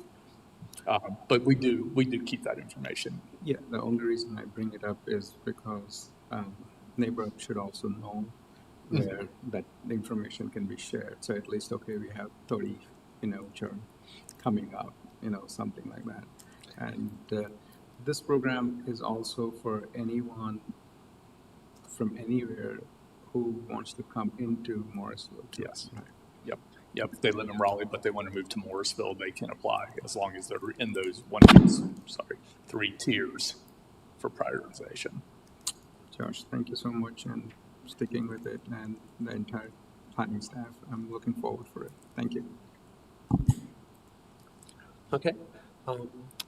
Getting a second chance at the apple, Councilmember Scranton-Johnson, followed by Councilmember Patel. Thank you. Going first is great because you can set this table, but unfortunately there's some fabulous comments that I wanted to have a second go at. First off, I do agree with Councilmember Kessling in one of the important factors in understanding the impact of this program is understanding the number of staff that we have that could potentially, or roles that could be most benefited from this program. There are certain administrative roles, and there's different other roles, and understanding how many of the staff we can provide a benefit to in the roles that they serve. The other thing is I would really be curious to understand the starting teacher pay for Wake County teachers and administrative staff, because if that is part of our scope and our target, it's important that we understand maybe a little bit more about the pay scale so that we can assess the program over time. I'm sure that is public information as well for staff positions, and that's both staff and teachers. The math lesson that we recently engaged in, I do believe if we want to think about impact, it is about the percentage of coverage that we are going to do. It's not, the AMI levels are set by HUD, and having the 60% and the 80% are valid. 30% is a definition of cost burden, but looking at our rents and looking at how much we can impact, if we lowered the amount of coverage from 30% to say 25%, then we would be offering more of a subsidy, which would benefit those that were eligible in a more meaningful way. So that is something that I am offering up as a, I think what Mayor Pro Tem Rabati had stated about how do we help them more is 25% of the cost burden would be that threshold. Then you would have a 2,000, instead of 2,000 a month, it would then be 1,800 or 1,700 for the family in order to offset costs. So I know that a lot of programs are set up for 30%. This would be an anomaly, but depending on the amount of people that are eligible, that would kind of factor into where we would want to land. If we only have a few people eligible at the 60% or 80%, then if we offered a 25%, we'd be supporting more to those individuals that apply. Thank you. Councilmember Patel, please. I think the question was partially answered, but I do want to know how many people on our staff who fall into this income level and live in town of Morrisville. Do we have any of the numbers? So I can answer at least the second part of the question. I know it was part of what went into this program. Town council wanted to not entice, but, well, yes, entice people that live outside of town to move into town if they do qualify for the program. So I think that's at least the second part, is that if you live in Raleigh, but you work in Morrisville, now you have an incentive to actually work where you live. So that was the guidance by town council in February, is that you move to Morrisville. So currently, I don't know how many staff members live in Morrisville. I live in Morrisville, but I'm not sure how many current staff members do. Councilmember Patel, I can help you a little bit with that. Probably less than 10% of our staff live within town. Total. And out of that, we don't know how many will fall under that income level. We can circle back with you on that. Okay. I appreciate that. Thank you. I think that's the only question I have. Thank you. Thank you. Councilmember Kessler, please. Thank you. I'd like to echo Councilmember Scroggins-Johnson's comment about the pay scales, especially since that's public information. And in addition to that, maybe some test cases, I suppose you could say, just kind of, stories, I suppose, of lower end households, maybe families that are just below the threshold, just above the threshold, kind of those edge cases. And, folks that are clearly above the threshold, right? It's like what kind of disqualifies this, and as well as what maybe sort of a static kind of snapshot, but a dynamic one as well. What if, a family of two becomes a family of three, right? How does that change the math and whatnot? So that's my comment. Councilmember Johnson, please. So, Josh, just remind me, I'm flipping quickly and I can't find it. Remind me, you said the contract with NABRUP is going to start next week in February? They have signed the contract. So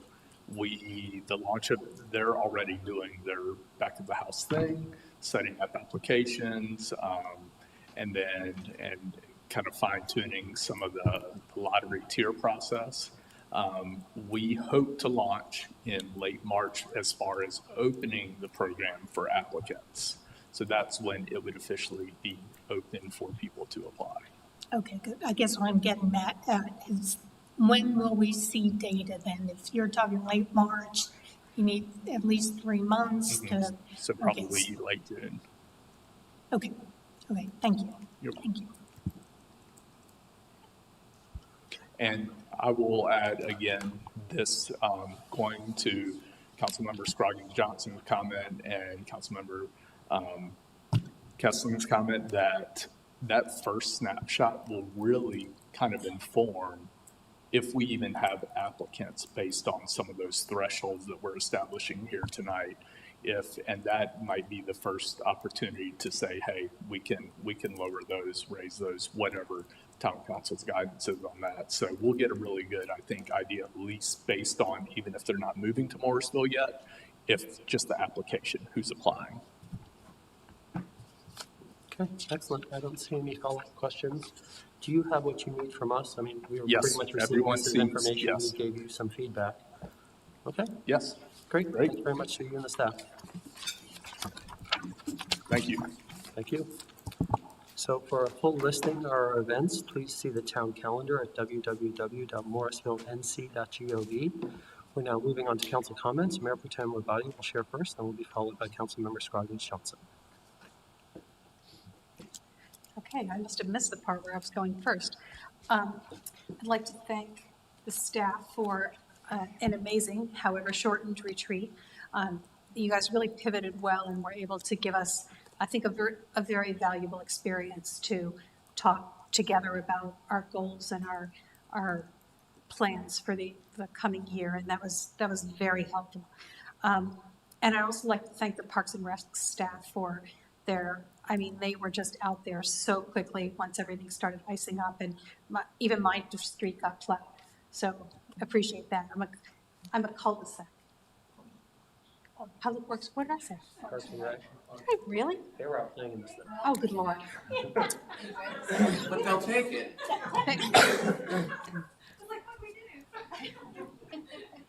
They're not first responders. Okay, Public Works, yeah, Public Works. Yeah, that's it. Thank you, everyone. Councilmember Scroggins Johnson, followed by Councilmember Garamella. Well, I will shout out to the Park and Recs Department because I know that they have started their senior center planning phases, and this is an exciting expansion for our seniors as well as the town in general.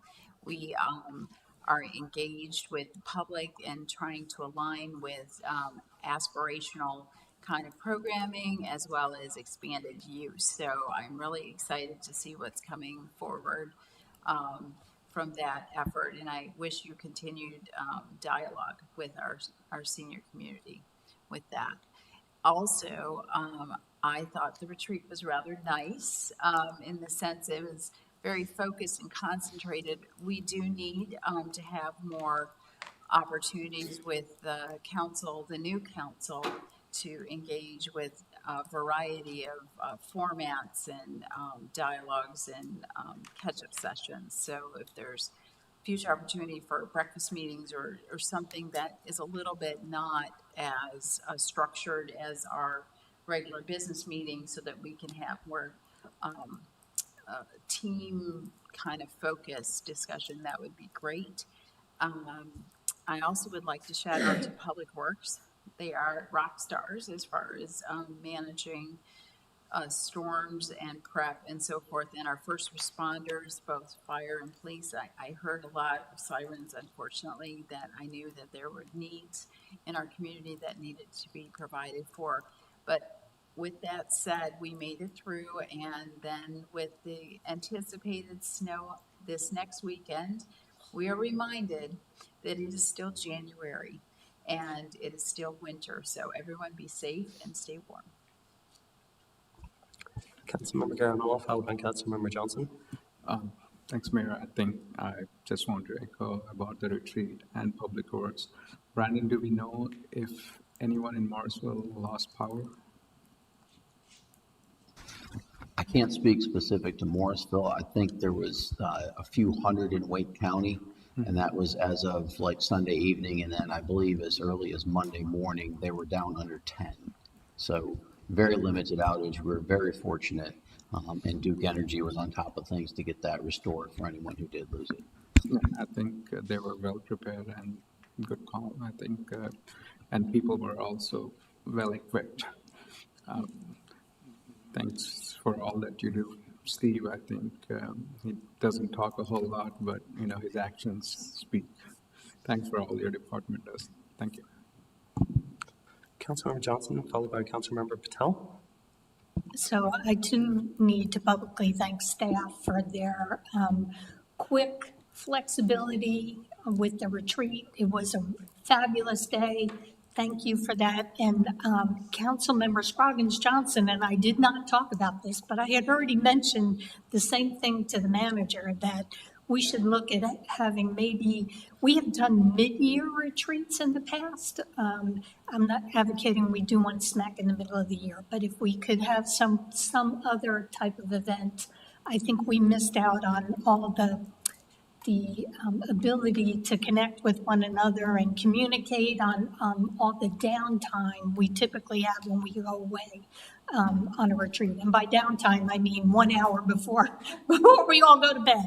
It's not a whole lot of downtime. We work really hard when we go away. But anyhow, so I'm of this. I'm of the same, my mic's going out, I'm of the same wavelength as Vicki. And then Public Works, thank you. Stephen, thank you. On the accreditation, congratulations. That is a huge accomplishment. So kudos to you and the whole department. I'm incredibly proud of our Public Works department. So congratulations on that huge lift. And then, of course, thank you for all the hard work this weekend. And unfortunately, what might be coming this coming weekend, but thank you. Councilmember Patel, followed by Councilmember Kessler. I too would like to thank everyone for quick pivot on the retreat. I thoroughly enjoyed that 1-day retreat. I have nothing to compare against, so it was good. And also thank you for taking time for that early session for Councilmember Kessler and myself.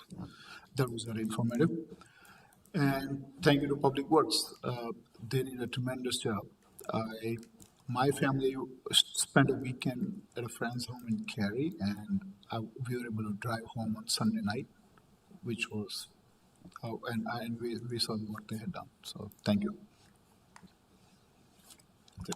Councilmember Kessler, followed by myself. I would like to also thank staff for adapting to this storm, especially in light of the council retreat. I know that was probably hard to juggle. Congratulations to the Public Works Department for the reaccreditation as well. Related to the storm, I did want to mention the following. It's called a sneck down, or a snowy neck down. It's a buildup of snow on a road that has not been flattened and cleared by traffic, particularly at intersections. Because it marks where traffic does not go, a sneck down may reveal where traffic calming measures such as curb extensions or narrower lanes might be safely implemented. So when you're out driving and the next snow event, look and see, where is the road not?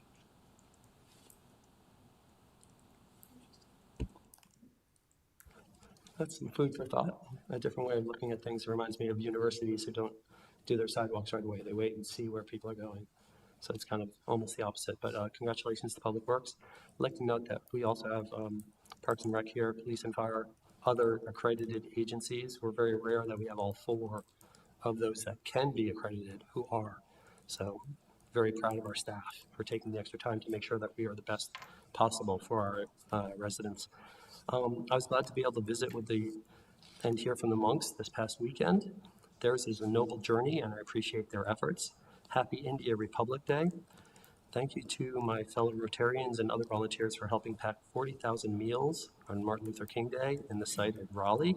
There was also various Rotary clubs and other volunteer organizations and individuals who packed 187,000 meals across the Triangle. Thank you to our staff for their ongoing efforts to do the work to make sure we were all safe here in Morrisville during the Winter Storm Fern, and for being nimble enough to have our retreat in town this past weekend instead of having to travel. I'm grateful to the Wake County Commissioners for appointing me to the Go Triangle Board of Trustees, and to my fellow Campo Executive Board members who chose to appoint me to be the Vice Chair of that board. I'm humbled to be entrusted with helping make the decisions which will continue to expand our mobility options here in the region. That was the last of our council comments tonight. Town Manager Zudema, anything from staff? Yes, sir. Thank you. First, I also just need to lend my thanks and appreciation to Public Works. So, we see the results, but what everybody doesn't see is that many of them were here for like 72 straight hours. They didn't go home. They slept here, they stayed here, they ate here. Stephen is certainly amongst that group. And they consistently do whatever happens to be done, whatever that needs to be done. And if you came out, over the weekend, I hope you didn't, but if you had to, the roads were far, far better condition here than in even surrounding communities. So they were jumping all over that. And the other thing is, like, they'll rest for a couple days and they'll do it again this weekend without any question, because that's what they do. So kudos to them, particularly kudos to Stephen for his leadership of the Public Works Department over the past few months. We're very appreciative of him. Again, and oftentimes when you have someone step into a new role, someone steps in behind you. No one stepped in behind Stephen. There wasn't a person to step in. So Stephen's done dual duty and has done it incredibly well. So thank you, Stephen. Really appreciate that. Also want to compliment them on their APWA reaccreditation. As you alluded to, Mayor, one of very, very few communities in the country, not the state, the country, that have D4 accredited agencies that can be accredited and also be an All-America city in the recent past. So great, speaks very well for Morrisville and the commitment of our staff. Speaking of Public Works, I want to share with you that we have hired a Public Works director. So as of February 16th, Matt Wetherill is our new Public Works Director. Matt is joining us from the town of Apex, where he works in their Public Works Department. He has also previously worked in the town of Cary. And if I can use someone I bumped into earlier, I made that announcement to staff just a few hours ago, and Cindy walked in the door and went, "Matt Wetherill, yes!" So I'm taking that as affirmation that we've made a good decision. So we're excited to have Matt join us. He will certainly be here to meet you, I believe, on the 24th, if we don't have a chance to introduce him to you before that. Also, most of you got to meet at the retreat, but for those in the audience and even some of our staff and those watching, I want to introduce Kimberly Kwanik, who is our new Deputy Town Clerk. So we're excited to have her join us. We have just put her right to work these first 2 weeks. Her first day was the Tuesday that we realized the weather was what it was going to be and had to change everything. And she just jumped in, just hit the ground running, did a fantastic job supporting Kayla. So we're already excited to have Kimberly here, so welcome to you again. Also, in regards to the retreat, want to make sure that we thank Sarah McTeer and King Street Properties for the use of East Ridge. They were kind enough to help us with that quick turn on where we're going to go that isn't necessarily sitting in here to give us at least a little bit of a different environment there. And again, to the two comments I think that were made about we need to do something to let you all just be together. Hear you. We're going to work on that and identify some maybe slightly more limited timeframes, not a full weekend, but maybe a day that we can offer you some opportunities to do that going forward. And that is all I have. Thank you. Okay, excellent. We have 3 work sessions forthcoming, but I think we have earned a little bit of a break. So let's try to take 15 minutes, reconvene down at the table, please. Bring your blue cards to help facilitate, please reconvene down there a little bit less than 15 minutes. Let's meet down there at 8 p.m., please. Thank you.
session now, and we have 3 items. We're going to get started by inviting Town Manager Zudema and staff to the table.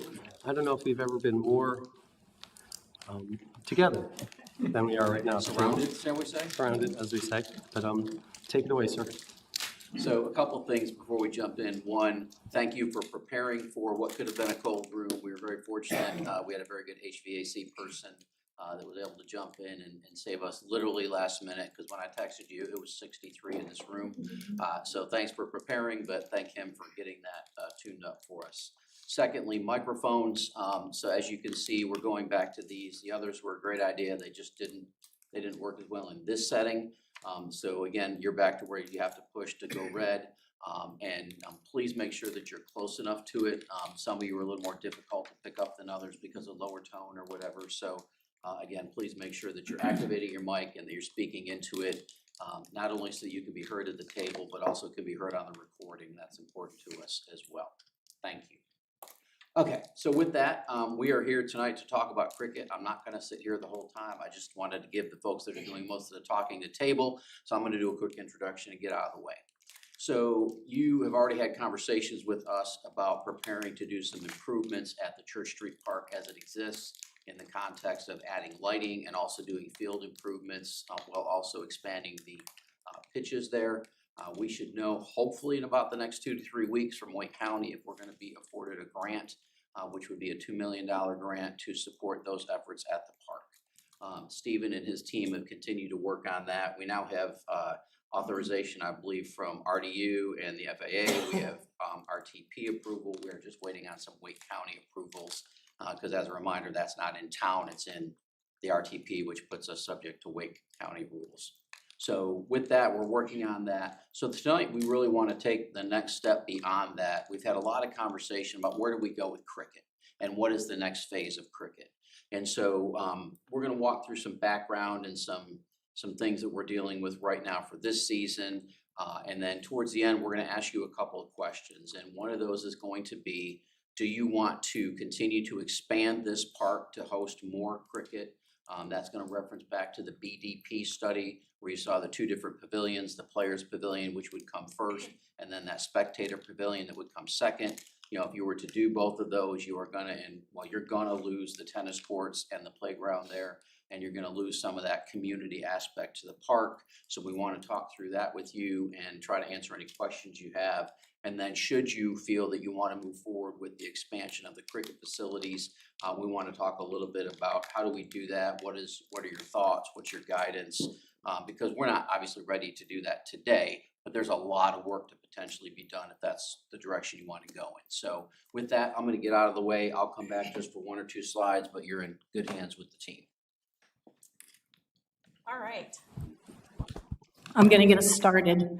Mayor, council members, thanks for having us here tonight. We're excited to talk to you about the cricket update and the next steps. You'll notice on the screen that we've got a cricket timeline, and over the past 10 years, we've done quite a bit. As you can see, starting in 2016, the Church Street Park opened. 2018, we added the lighting and had our first international match. Going on to 2022, we signed an agreement with ACE, which is one of our largest partnerships. Excuse me. In 2023, very exciting, we held our first major league cricket match and hosted the minor league championships in 23, 24, and 25. You're going to hear about some lighting upgrades that Stephen's going to be talking about. So, and those will be going on hopefully in 26, 27. And then cricket's becoming an Olympic sport. So we're hoping and anticipating some of those teams coming here for us to be hosting some warm-ups. So we're very excited that that's a potential here in Morrisville. Good evening, everyone. Hopefully everyone's familiar with the sport of cricket here in Morrisville. It's very important to our community. One of the main things, kind of bridging off of what Cindy was discussing, is just the hierarchy of cricket as it stands in the U.S. So currently, the ICC, which is the International Cricket Council, is the governing body for international cricket play. and manages their players as well. Here in the U.S., we have USA Cricket, which was established in December of 2017 as the governing body and sanctioning body for tournaments and things of that nature as it relates to here in Morrisville. This is something that was evolved or created after USACA was, we'll say, gone under. That was the previous governing body for USA Cricket. USA Cricket is then selected as, we'll say, they selected ACE as their financial arm, basically the power that drives the machine for cricket in the U.S. ACE then got into the agreement with us here in Morrisville, and we've been working with them accordingly ever since. Where are we today in the cricket world? So as it currently stands, our original agreement called for ACE to have 10 weekends of the potentially 20 available during the course of the summer here in Morrisville. They were to provide us with, we'll say, matches for Major League Cricket, Minor League Cricket, and potentially some international play. That then, I guess, kind of evolved from what we are currently in the agreement with them to do to where we are now. The town has completed year 3 of the 10-year agreement, and we are currently working to get as much play here in Morrisville, not only with this agreement, but other organizations as well. Next slide. Why is cricket important? Why is cricket important to Morrisville? I believe that cricket is important to Morrisville. One, much like the slide was showing, that we have a very diverse population of younger cricket players. Those younger cricket players are potentially the future of the sport. A lot of community, will say, support goes into cricket, not only from attending matches and things of that nature, but also for participating in our local leagues, working with TCL, working with CORE, working with Cricket Drive Academy, which are some of our partners. At present, we do have a strong partnership, I believe, with Major League Cricket, Minor League Cricket, and USA Cricket, even as they are in some flux. But we also have TCL, which has been the, we'll say, the originator of cricket here in Morrisville. They've done a lot of legwork. There's some things that I'm working on doing with them this year to try to gain more understanding of their contribution as far as bringing outside youth organizations in, as far as tournaments, things like that, that we may have missed in some of the information that we shared with Wake County. But currently, our largest supporter and largest partner is ACE. They have at this point contributed $1.5 million toward the addition of the bleachers and seating at Church Street Park. The town has received outreach from other organizations as well to host larger events here. Last year we worked with SAMP and to potentially bring on their Super 60. Then we had National Cricket League, which we are very interested in working with, and then there's been the Global Cricket League as well.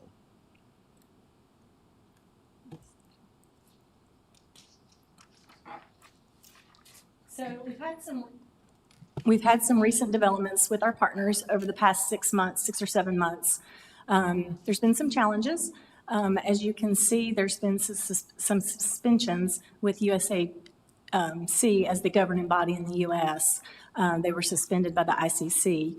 USAC terminated their agreement with ACE, and as Brian said, we have an agreement with them. So we've been working through some of those things with ACE and having those conversations. USAC has since filed bankruptcy, and then ICC has temporarily sanctioned major league and minor league matches.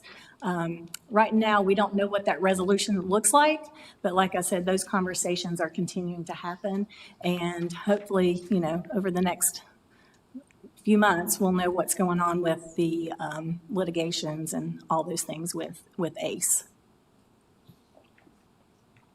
And then what does the 2026 season look like for us? We are anticipating hosting the minor league cricket and the Triangle Cricket League matches. Brian, I think, talks with them pretty regularly and stays up to date on, what they're looking for. So we are anticipating hosting those matches for the 2026 season. We are optimistic to host the future Major League Cricket matches. Again, those conversations will continue. And as noted previously, we've got other cricket groups that are interested. We have a great facility there, and they are interested in playing in Morrisville. ACE is required to provide their reserve dates by the end of March, so we do have a deadline on that. And once they submit their dates, we will move forward with scheduling with them as well as the other organizations. I'm going to pass it over to Stephen for planned improvements. Okay. As you're well aware, we've applied to the county tourism board for some funding for the improvements at Church Street Park. First of those would be the lighting improvements. Currently, the lighting out there consists of 6 sports light poles with approximately 14 fixtures on top of each pole. We're looking to upgrade those existing poles to have 20 fixtures on each, and then we're going to add 4 additional poles with 20 fixtures on those. So what that'll do is bring it up to a level where we can do international broadcast of the sports. We can hold our matches at night to avoid the heat during the day that's been a problem for us in the past. And so that should put us in a much better position for the future sports in this facility. Our anticipation is to do that this off season. So if we get the award in February, we'll immediately start moving on this project. We've been working on the permits. We're pretty close to finalizing those. So we should be in a good position to move forward with this project. The second phase of that would be the field improvements. Currently, our field is basically built on in situ soil. It's just our natural soil, so it doesn't drain very well. Every time it rains, we're down for several days. So when we have a big tournament come in, they've got a tight schedule with a lot of money invested here. So if they lose 1 or 2 games, that's a tremendous loss for them, and it's a hard thing to recover from when you're spending that kind of money. So our plan for this one would be to move forward on this next off season. So as soon as the season ends in October, we'd start on the field renovations. This will basically strip off about a foot of soil, install underfield drainage, and then we'll top that off with sand so that we got a nice sand field base that drains very quickly. And then we'll put sod on top of that, and then we'll also add 2 additional pitches in the center of the field. Where we got 4 now, we'd have 6 to increase our rotations and get us some more play out there. And reduce the damage that we see after these tournaments.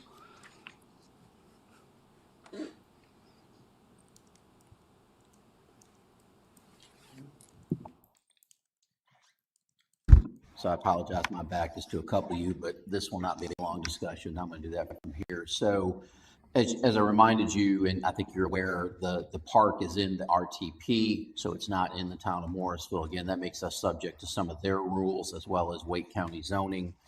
And again, we have talked to them before about, the obvious question sometimes of, well, why don't we just annex it? Why don't we make it in town? The state does not allow that to happen. They won't allow RTP to have us annex it, so that is a moot point unless the state law changes.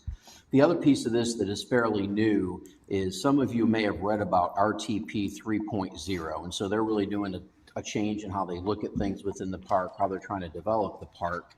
So again, they're reimagining campuses, enhancing R&D and other things in that community, and so we're subject to what some of those will be because our property is in RTP. Next slide. So also interesting, we've not previously been recognized as a member of the RTP Association because we didn't have land with any real structures on it, the way they define it for membership. Well, they changed that January 1st. They've updated their covenants. And so Frank and I went over with our broker and met with them a few weeks ago. We're sort of walked through this, so we now are recognized as a member of the RTP Association just based on our land ownership, so that's good for us. It starts to give us a little bit of voice. We're also currently reviewing their proposed changes to their zoning because some of that can impact us. As you recall, we have a small, about 4.75 acre lot at the intersection of Kit Creek Road and Lewis Stevens. That was donated to us by Cisco 25 or 30 years ago with the intention that it might be a future fire station. And of course, now in 2026, we don't need or want that property as a fire station. It's not in town. It doesn't match our response model, et cetera. So we're trying to figure out what we can do with that, but some of their zoning restricts what we can do there. So we're going to give some feedback on that parcel just to make it, sellable, if you will, because we really don't have a use for it based on what was there. We are in conversations with Cisco about potentially taking that back and making some sort of agreement with that. The other piece that's going to be a little challenging is that if you want to do anything outside of what was their sort of original zoning, you're going to have to apply for one of three categories of sort of, and I'm using loose terms, these are not theirs, but special zoning, to be able to do things like if we wanted to build the spectator pavilion, the player pavilion, things like that, we would have to get this special permission, which we don't think is going to be a problem. We're going to be the only players in that sort of realm within RTP, but there's going to be an additional cost to that because if you want this zoning, you have to apply for it, get approved, and then there is an annual payment in perpetuity. It's not millions of dollars, but it could be tens of thousands of dollars or more annually. We're working to figure out more of what that will be as we go forward, and we'll certainly keep you informed as we sort that out. Again, not a huge hurdle. I'm not overly concerned about it, but it's different than what we've shared with you before. So just want to sort of plant that seed for now. And as we work with them, we'll come back and give you a little more thorough overview of what's happening there. Thank you.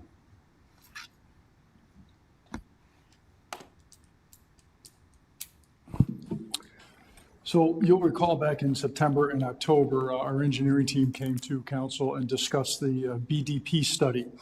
For new council members, hopefully you've had an opportunity to review that or see the study in the item and peak for this meeting. It is very extensive. There's a lot to it, but we want to focus really on just a few things here. So we hired BDP, which is a consultant out of England, to do this visioning exercise for Church Street Park and what the future of cricket would look like, which extended then into Shiloh Park as well. And they offered these 4 phases for your consideration. So the phase 1 improvements were the $5 million in field and lighting improvements that we've already talked about. The phase 2 improvements is the player pavilion, and I'll show you a slide with a graphic on it in a minute. Phase 3 was the spectator pavilion, and you can see the cost there, $27 and $77 million respectively. And then phase 4 would have been additional expansion at Shiloh Park for an additional almost $8 million. So the total funding from this BDP study was about $117 million, which also included the $5 million that we've already talked about. And again, the study is in the agenda item. So this is the graphic of roughly what that would look like. So to your right, you can see the roadway kind of going up and down. That's Church Street. And so you can see the existing parking area to the top, which has some modifications. What you'll notice in the yellow and then the purple kind of treed area is the tennis court is not there, the playground is not there, and so on. So as the manager mentioned earlier, we would have to relocate or do something else with those amenities. And I will also bring back to your attention that we did about a year or so ago get permission from Wake County for an about 11.2 acre parcel that is kind of to the lower left in that area that was restricted to passive recreation can now be used for active uses such as that. So we don't have a plan on that. This wasn't part of the study, but we do have that 11.2 acre parcel that we can do something with. So at the top, you see the larger white area. That's the spectator pavilion, the phase 2. Which was the $77 million option or part. They would build that, or recommend that build after the player pavilion, which is phase one down to the bottom, which is much smaller, but that would contain all of the amenities the players need, coaches, referees, so on and so forth. So what we do now is, I think you're aware, is when we have major cricket matches there, we use the southern lot and the amenity spaces there to bring in amenities that the players would need. We bring in locker rooms, we bring in meeting rooms, we bring in restrooms. And so the entire Church Street Park is really dedicated to Major League Cricket. Some of the smaller events don't require that, but this also would be a significant draw to bringing in larger matches, international matches, and so on. Then, of course, you see in the center is the field with the larger pitches. As Stephen mentioned, we would add 2 more, having 6 pitches, which makes that field much more usable over a longer period of time. We talked to you about the economic impact, and that we're looking at really what would this bring to the community as a whole. So as part of the BDP visioning study, they also contracted with Creative Economic Development Consulting, who gave you a presentation back in October, to look at if this visioned expansion came to be, what does that mean as far as economic impact? So what they looked at were these areas: construction costs, visitor spending, retail restaurant operations, facility rental fees, and then event center operations. And so they looked at basically what just the Church Street Park facilities would be, and then if we added Church Street Park plus the Shiloh Park, and these are their estimates based on their analysis. So just doing the renovations and the additions at Church Street Park should be annually an additional 150 jobs brought to the community, with $23 million in total increased output, and that's every year. If the Shiloh Park portion was added as well, it's an additional 31 jobs, so 181 total jobs for both parts, and then about a $28 million overall economic impact, again, and that was annually. So that is just really a summary of what you heard, and had a lot more in depth about when we talked back in October. So now we'll move on to next steps. So we've got a series of questions, 4 or 5 questions Brandon mentioned when he opened up this presentation. And we just want to hear your all's thoughts, get your vision of Church Street Park. So I'll start off with the question: what uses are going to be allowed in Church Street Park now, and particularly after the field improvements are completed? We've already recommended the following: limiting the field to cricket and light recreational activities, allowing other sporting events on a case-by-case basis, and not allowing any special event with the potential to damage the field. So we would like to hear your all's thoughts.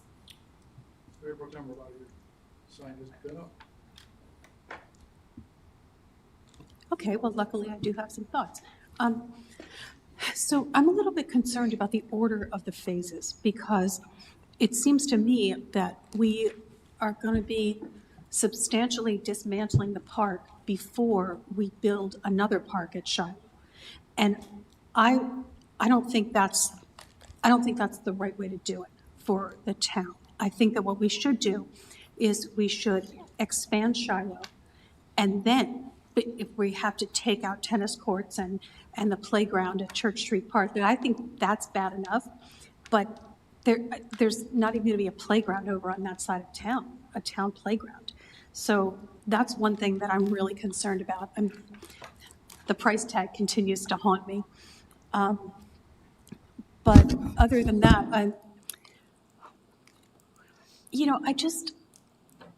I really do just hate that we have to shut this park down for cricket. And the thing is that the more we take out of the park, the less we can do in the park in the off season. And the off season is from like October to May. So that's, I guess it is winter, but I don't know. I just think I don't think we're talking enough about what people who don't like cricket are giving up as we focus on cricket. Thank you.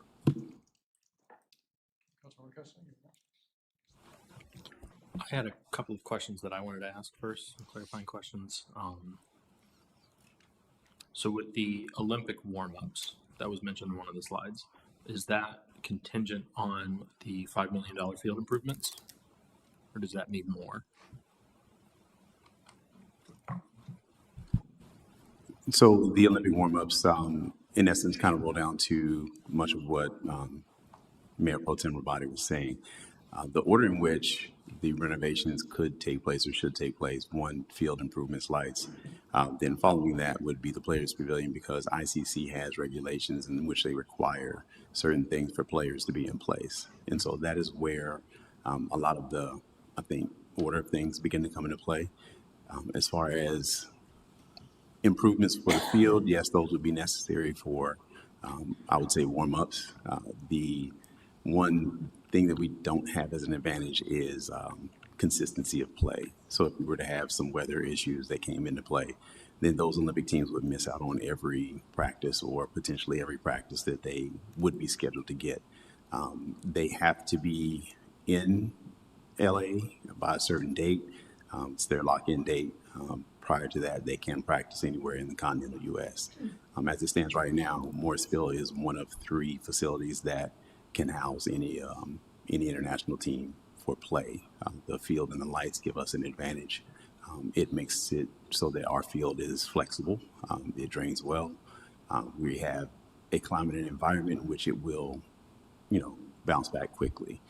So a lot of the improvements that we're hopefully anticipating that will take place this year would put us in a better position to be able to host more international teams.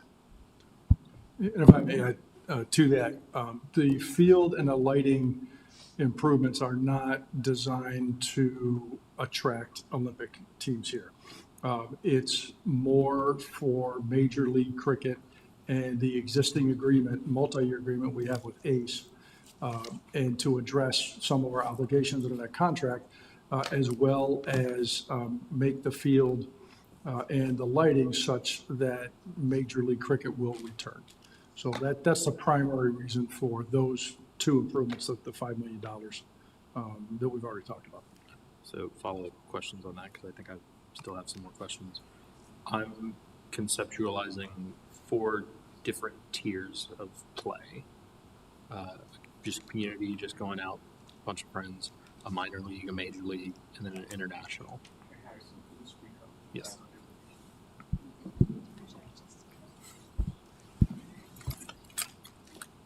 Okay. So I would say yes. Typically, we don't have friends getting together and playing on Church Street Park field because of the amount of work that it takes to get it prepared. We do have international play. We do have professional, which consists of major league and minor league. And then we do have some higher level youth play that basically feeds into minor league. So those are, I would say, would be the 4 levels of play that we have currently on Church Street Park.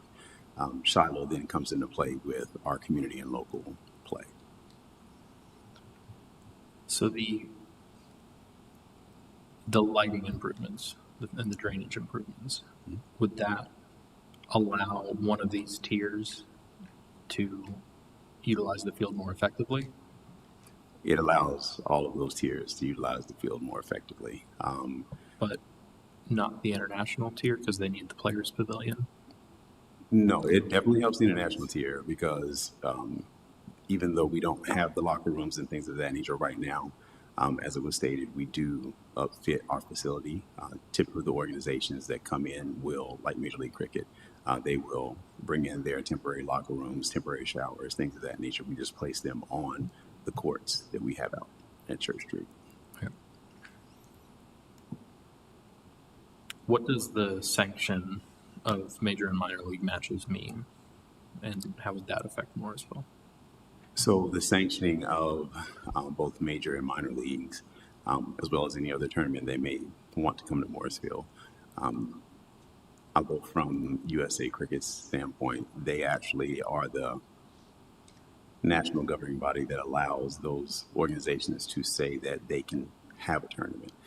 Second level of that is ICC. They come in and they sanction the players to be able to play within a certain window. Those windows typically align with the other professional leagues that take place in other countries during different times of the year. The importance of that is because the international players are what are the draw.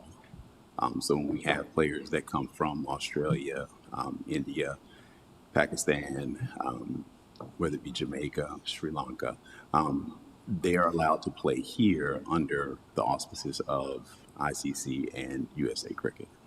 So it was ICC that was sanctioning cricket, or basically there was some limitation that they're imposing on minor league and major league? Because of the legal issues that are going on right now, ICC has assumed responsibility for cricket in the United States. The ICC is actually, what's the word I'm looking for? They're recognizing the previous sanctioning that USA Cricket had allowed for major league and minor league cricket. And this is sanctions in a positive sense? Yes. Okay. Sanctions is in allowing. Yeah. Yeah, they're authorizing the player. On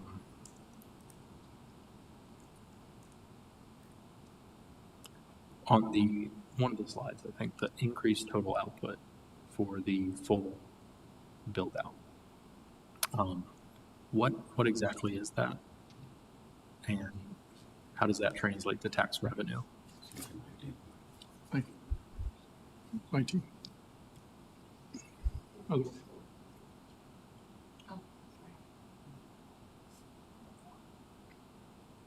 Okay, actually go back one, please. So what that includes is these 5 categories in their study. So construction costs, so bringing jobs in for that and what the economic impact is of doing all that construction. The visitor spending, so people who would come, some of that gets back to the hospitality tax, and there's hotel space, there's restaurants and so on and so forth. And you see that also in the retail and restaurant operations. Facility rental fees, so when there's more interest in cricket, then in more competition, basically in the United States, we have one of very few fields that is suitable for this kind of play. So we will get rental income from that. We've already had quite a bit of interest from other organizations outside of ACE and ICC that want to rent our fields and use it for their tournaments. So we think that will increase because we have a higher level facility for them to use.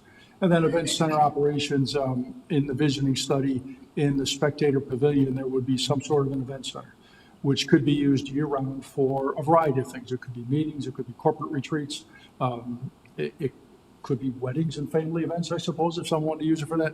So there's a thought that there is that event center that's a draw outside of cricket, because you're up there on a higher level, you're looking out over a beautiful field and it's lit and so on and so forth. And so we anticipate some event center operations that will in turn create economic impact, but also some rental fees and things like that. So all of that is what goes into, next slide please, these figures in 23 and $28 million. So a question that I have, maybe it doesn't have to be answered here.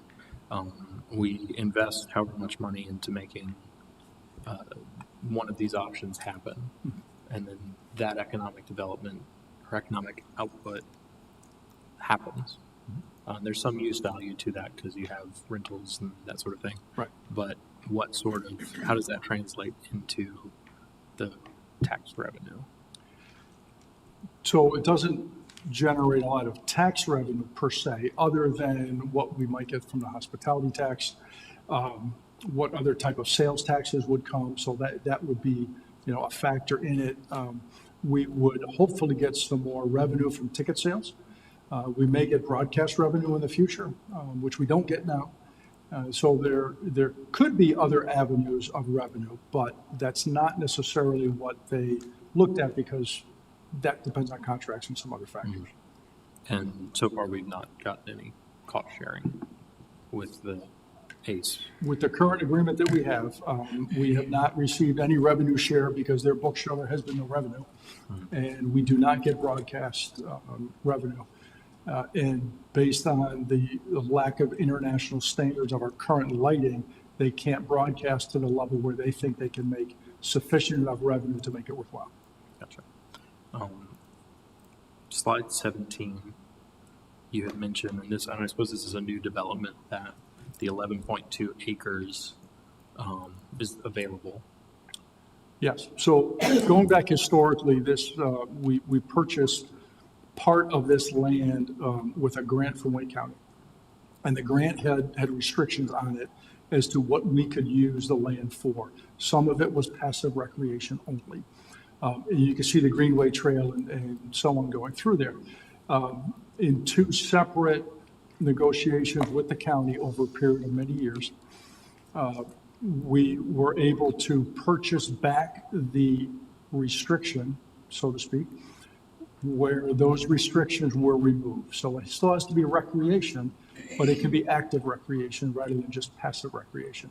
And that came before council, I want to say about a year ago, give or take. So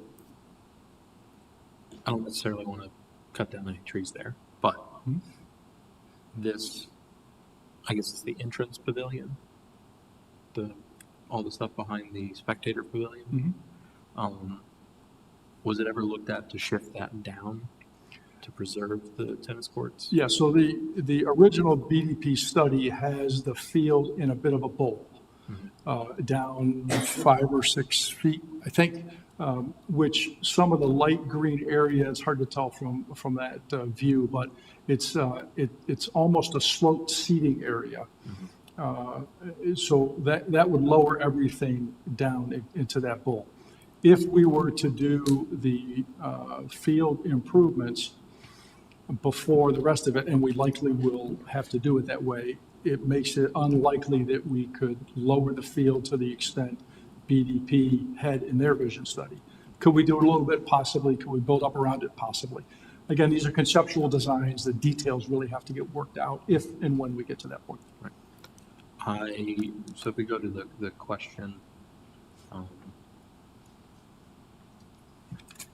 I'd like to hear from my fellow council members, I think, before I provide my input on this, but I appreciate the clarifying information. And if I could, I would like to add one thing about the vacant property that you were just discussing. Just a reminder that one of the big things that came out of the BDP study was the natural environment surrounding that park and the beauty that it brought, the sense of a space that it provided there. And that was something that they were very adamant about, was trying to preserve as much of that as possible. While it's great that we do have that as an option in the future, I just wanted to remind everybody that that was one of their big vision parts, was the surrounding trees and natural environment there. So, and I don't know if that's what you were thinking of, but. Yeah, that was part of it. The other part is the topography, the way that it slopes down that is very probably disadvantageous to shift a pavilion around to that side, because it would then put potentially that pavilion below the level of the field itself. I believe Councilmember Johnson was next. No, I think you're right. I'll go anyhow. So I'm still stuck on slide 7. I am just really stuck on this whole relationship, and we've talked about the fact that ICC and USA Cricket and ACE have this strange relationship going on right now, and people are suing each other, and I hear your optimism that we're still going to get cricket games here, but I am just really stuck here. And until this, and I will tell you, the last time we all talked about this, we talked about, this is all going to be fleshed out. We need some more time. And now we still need some more time. So give me some level of confidence that minor league and major league cricket are really going to come here. I'm not feeling it. And that gives me great pause to all your questions, because if they're not coming, I know we put in the award, or we filed the application for the grant money, and we'll be hearing next month. And I was behind all that, but I thought all of this on slide 7 would be resolved by now. So again, give me some kind of comfort level that you really are confident that, and you and I've had this conversation too, Brandon, and I know what you're probably going to say, but I'm going to say it again. I'm going to ask the question again because it really concerns me deeply. Sure. I'll take a stab at it, and then Brian or others, please jump in. So we are relatively confident that Major League and Minor League are going to be played. I would tell you there's too much money involved for that to not happen.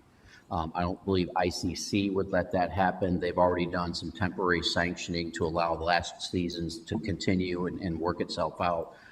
Every reason to believe that they would do that again for this year. Again, this ACE and USA thing is very problematic. And then when you get past that, I think I could say we are relatively confident again that minor league will continue to come here. Major league, we are not necessarily as confident. The lighting and the field improvements are a significant piece of that because they really don't want to play in the afternoon when it's 107 degrees in July. They prefer to at least play at night under the lights and get out of that heat. The field improvements give us much greater reliability for you're not going to lose 2, 3, 4 days if it rains while they've got a tournament planned. They're going to lose a few hours and it's going to be back in playing shape.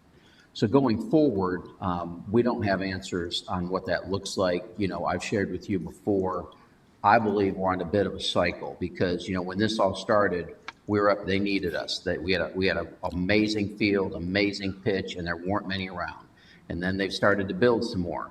And so as they build more that maybe have better seating and parking and things that we might have, we become less attractive. But then now they're talking about expanding more. So as they expand, we're likable again, and they want to come here. So I'm not sure we ever necessarily get out of that cycle because the site has limitations.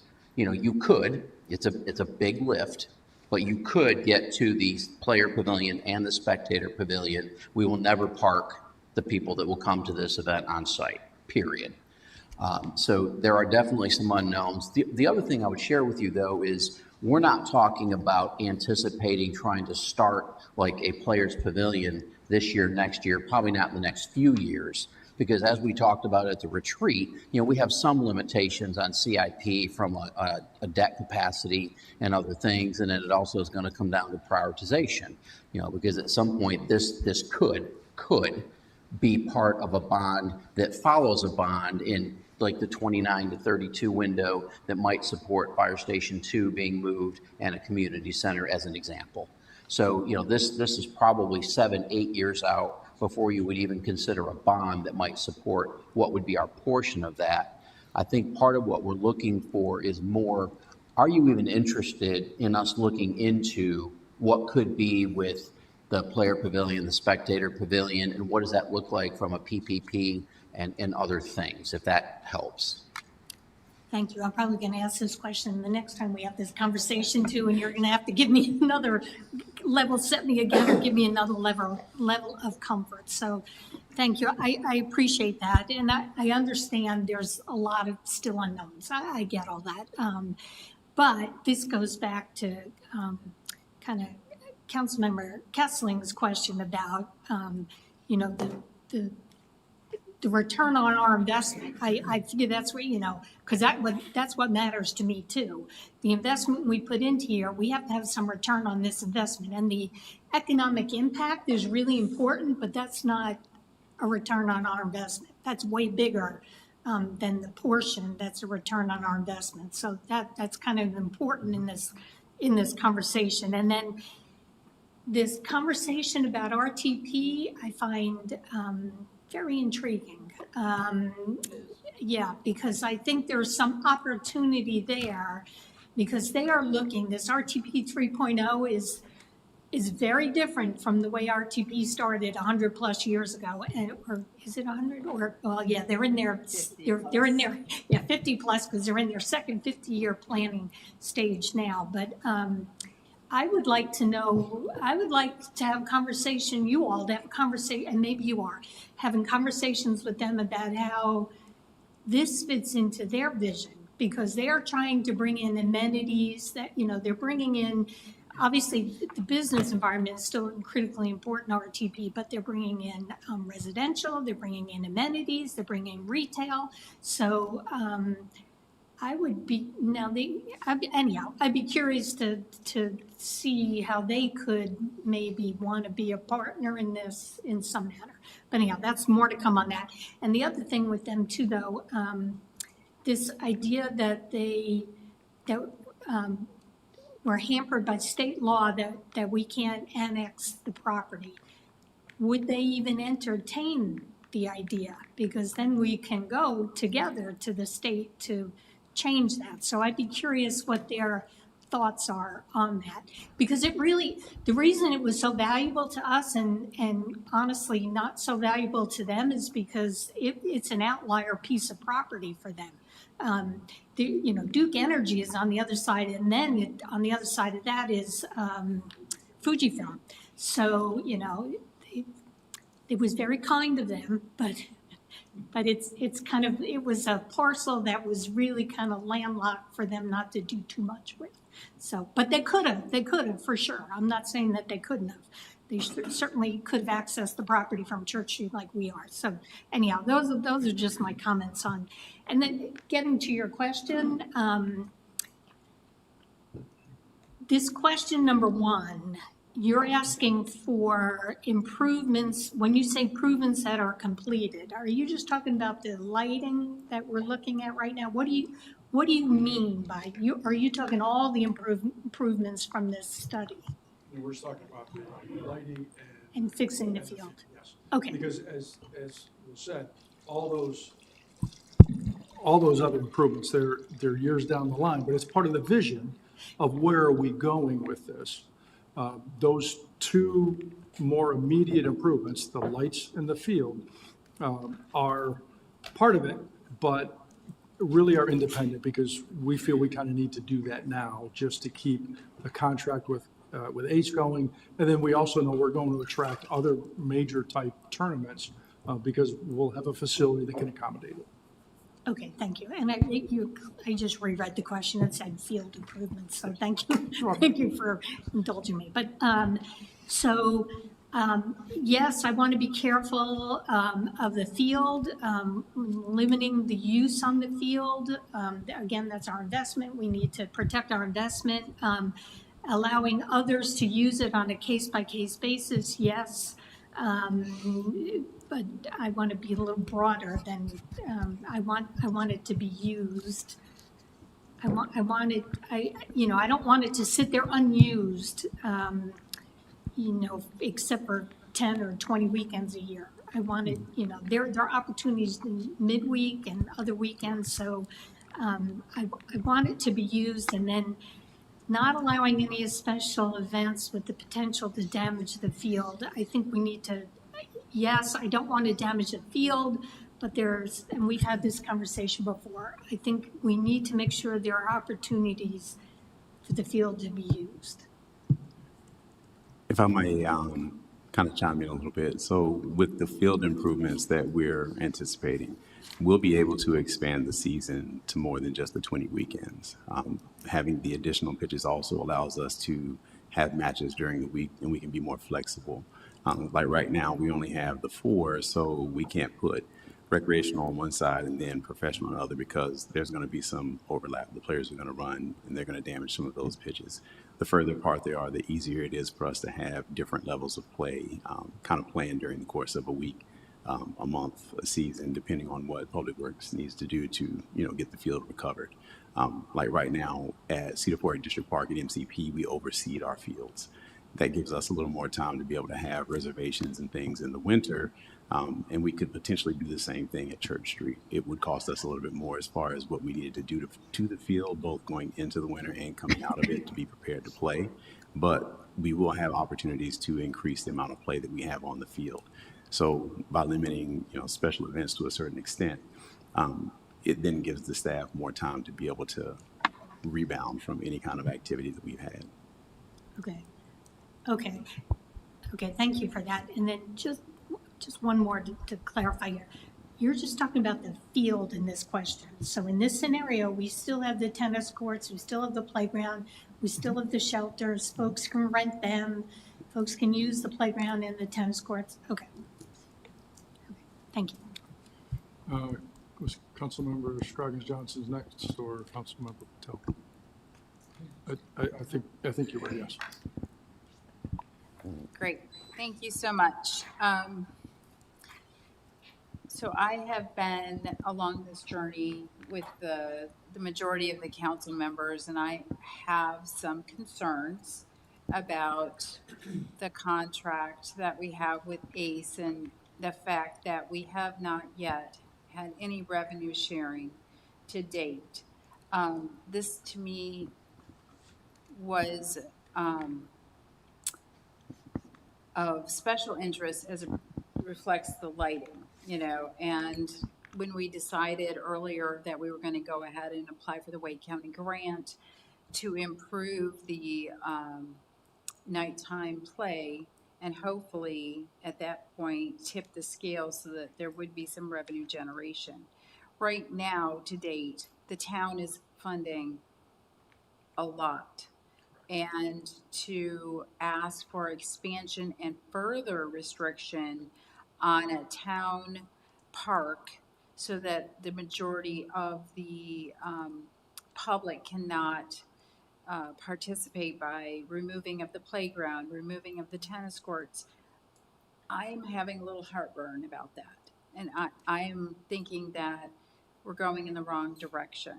Now, with the turbulent environment of the cricket world right now, it's very risky for us to invest more than the enhanced lighting and the field remediation, because we don't know what the landscape's going to be with international play or other plays like that. So I'm in support of enhancing the lighting in the field at this time. I have several questions I've been noting as I've been listening to the other council members make some comments.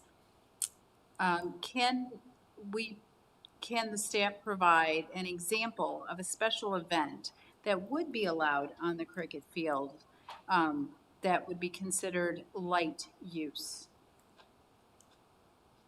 Because I think we've gone from having light use to absolutely no special events. And that concerns me because we have not been able to get any revenue from the cricket.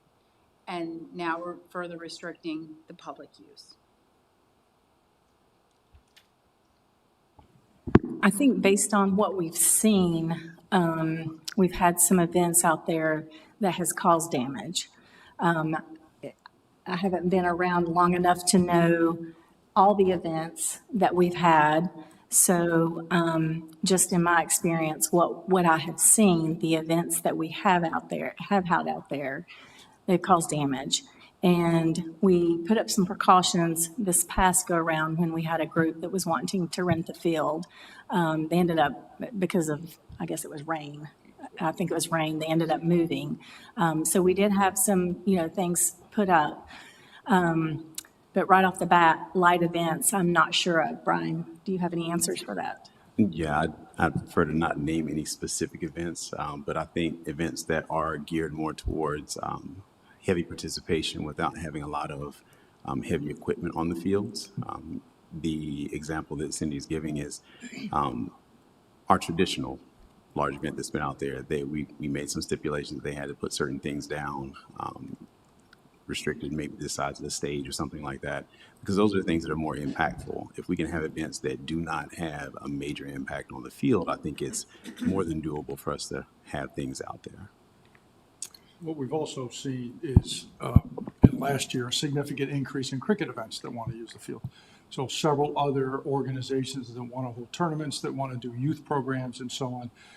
And as we were looking at the cricket schedule last spring, summer, and fall, and we're trying to accommodate as many organizations as we could, there was overlap, and there was just not the ability to accommodate them all because the field was constantly being used for cricket, which is great. So the youth programs have expanded, the local teams have expanded, and so they, with the contract with ACE, they were the primary, but once they didn't need something, we were backfilling in several other cricket type events. So special events, which typically are on a weekend, it's sometimes difficult to accommodate events, because that's also when the larger cricket tournaments are going to happen, or lead up to those. There has to be some rest in the field, and there's also, as you know, with events, there's setup, there's breakdown, and it's the same with these tournaments. They need a couple of days to get their things in and set up and so on. So sometimes just those logistical things also overlap, which, creates a scheduling problem that we try to work through. Stephen, did you have something on that? So, No? so I do not hear any examples of special events that have been allowed in the last several years because of concerns about the cricket field. And again, we have had special events in the past that did not cause significant damage. And I think that we need to set criteria and understand definitively what something is, because our community partners are not just cricket community organizations. Sometimes they want to organize a special walk, a special 5K for fundraising and awareness. These are community partners with Morrisville, neighbors and caring neighbors that want to engage, and we do not necessarily have a lot of facilities that could offer this venue.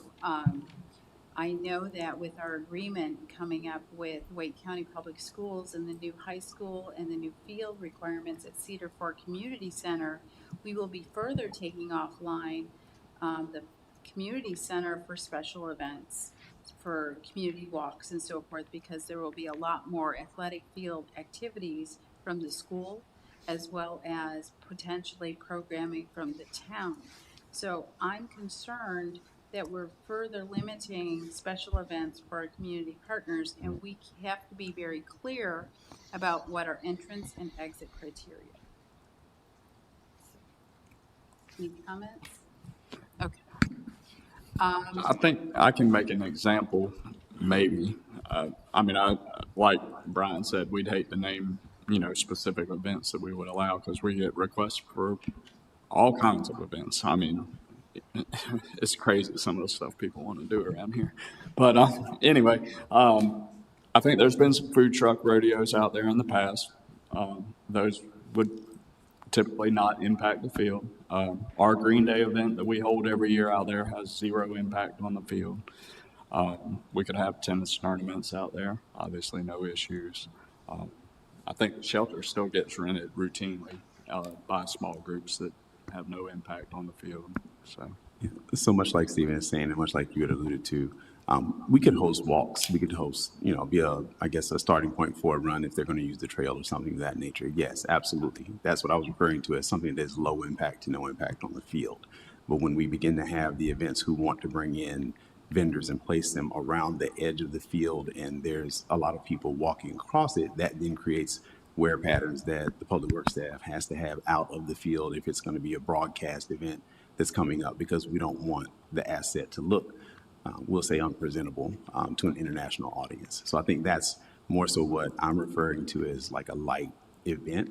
When we were going through the BDP study, that was one of the things that I recommended, is that we could potentially do some food truck rodeos and things of that nature in that space during the week, either on a consistent basis or scheduled, as long as it did not interfere with any type of cricket planning or activities.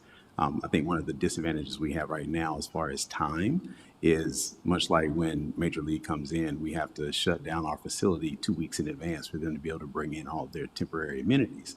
That's where, we run into the challenge. That cuts into the amount of time and space that we have available for any type of tournament or even TCL playing during the course of the week. With any type of additional expansion, specifically with the Players Pavilion, that gets eliminated. That then allows us an additional week or two around any event that we can then plan for and be ready to go. Okay. Thank you for that clarification. I do believe that the expansion of $27 million current estimate for the players' amenities is too much for the town to bear alone. And I am not sure how that funding could occur. It is, just a couple million for lighting, and 27 million is a bigger lift. And even if we did propose a bond, I'm not very confident it would pass.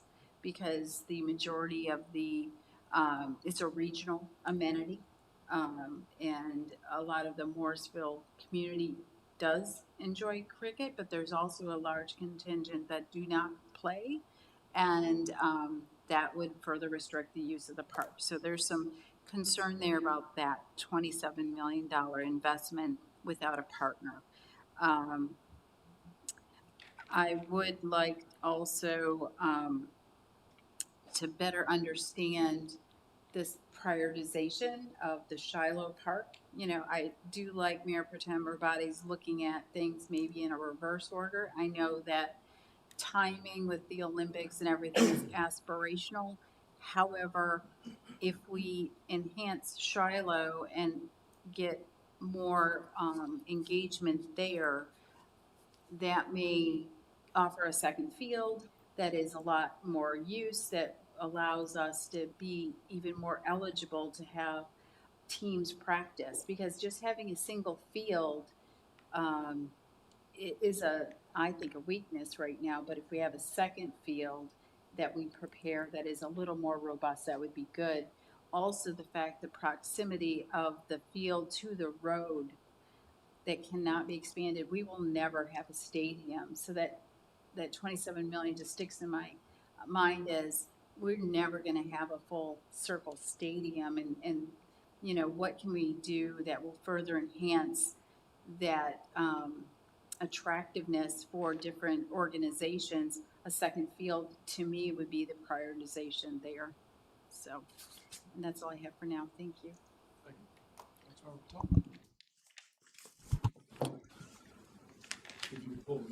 Yep.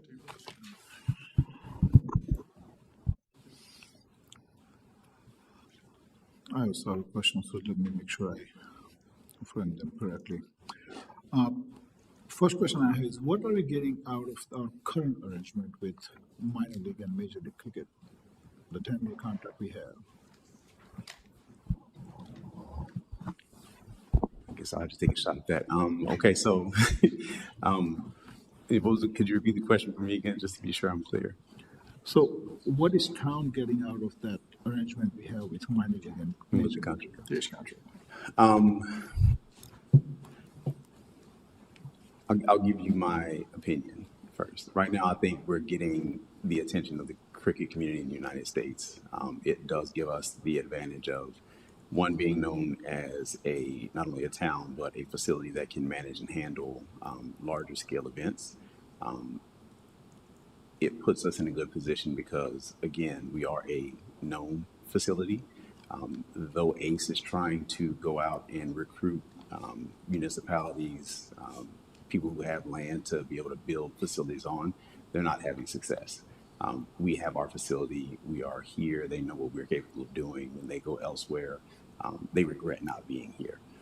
I do believe that from the minor league perspective, we're getting the eyes of the owners. So last year, the Raptors helped us put together a tournament over the 4th of July weekend to fill that space when ACE didn't come. So from that standpoint, they are helping us get connected to the other owners that have minor league franchises. And of course, you know, that's their minor league team, and they're a developmental team, so it's U21, U19. So they have now started to request space here to be able to do more things like that in the event that ACE doesn't come. So that then gives us more opportunities to report back to Wake County, in which we have, heads in beds, as it were. So we're utilizing our facility from that angle and standpoint to be able to do more with minor league cricket. Major league cricket, of course, is definitely going to be dependent on the upcoming improvements over the course of the next year. What all of it in totality does is it positions Morrisville to be better equipped to manage and handle a lot of smaller tournaments. The one thing that I said I was working on earlier, I just made a request to TCL again for them to let me know the tournament dates that they're going to have, in which they're working with other national organizations for youth to bring in tournaments on a national level, because those are things that we're not getting the information from to be able to report back, to be able to leverage that in addition to what we are doing with ACE and with minor league and major league cricket. Those things, I think, help us I think, have a better foothold in maybe asking for some funding or demanding our fair share if we can prove that we're bringing more, we'll say, tourism dollars into Wake County, which I believe that we are.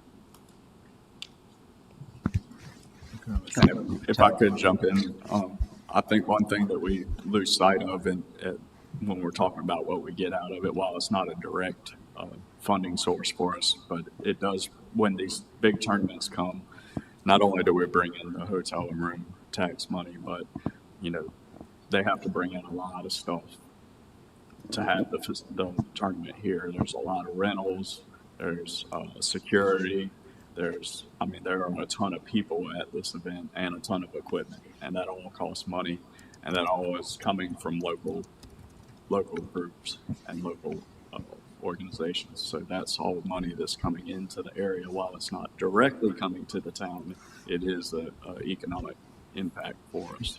So.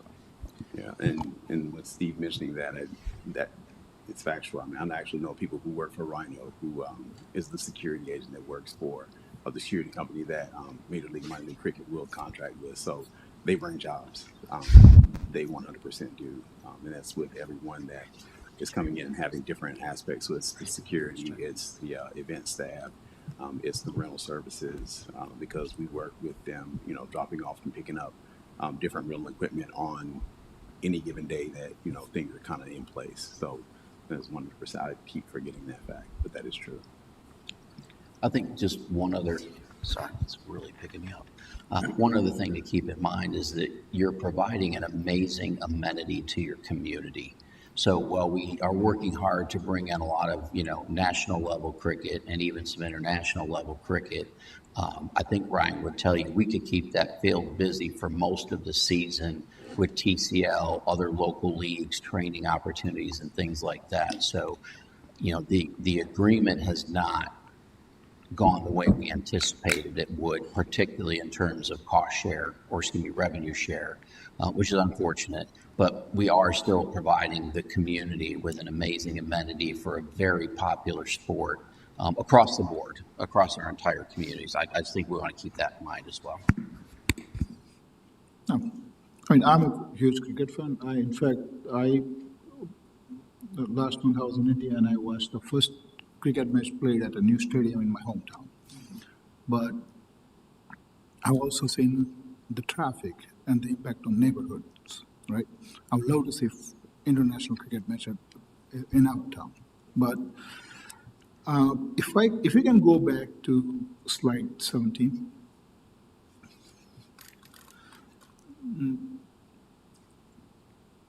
So what, with more events coming in, or at least I was hoping to bring in more events, what is the plan for the traffic and parking? Because that is the biggest complaints I've heard from the neighborhoods on Church Street and also some in Fremont.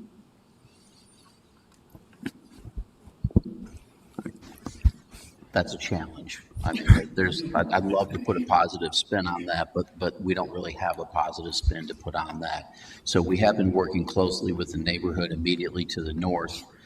I've been on calls with their HOA and their board of directors. We've been partnering with them to make sure that neighborhood gets closed off to folks that want to try to park there.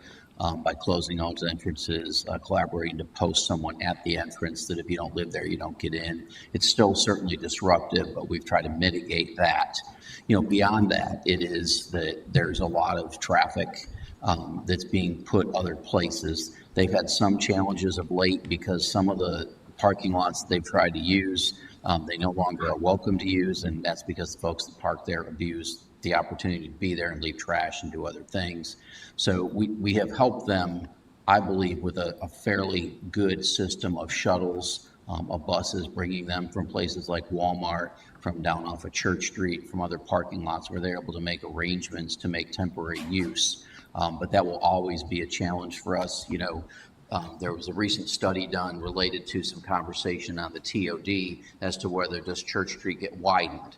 And so the results of that study for right now say, no, it doesn't need to be widened, even with, the impact that's there. So, yeah, there are definite challenges with that we would continue to work through.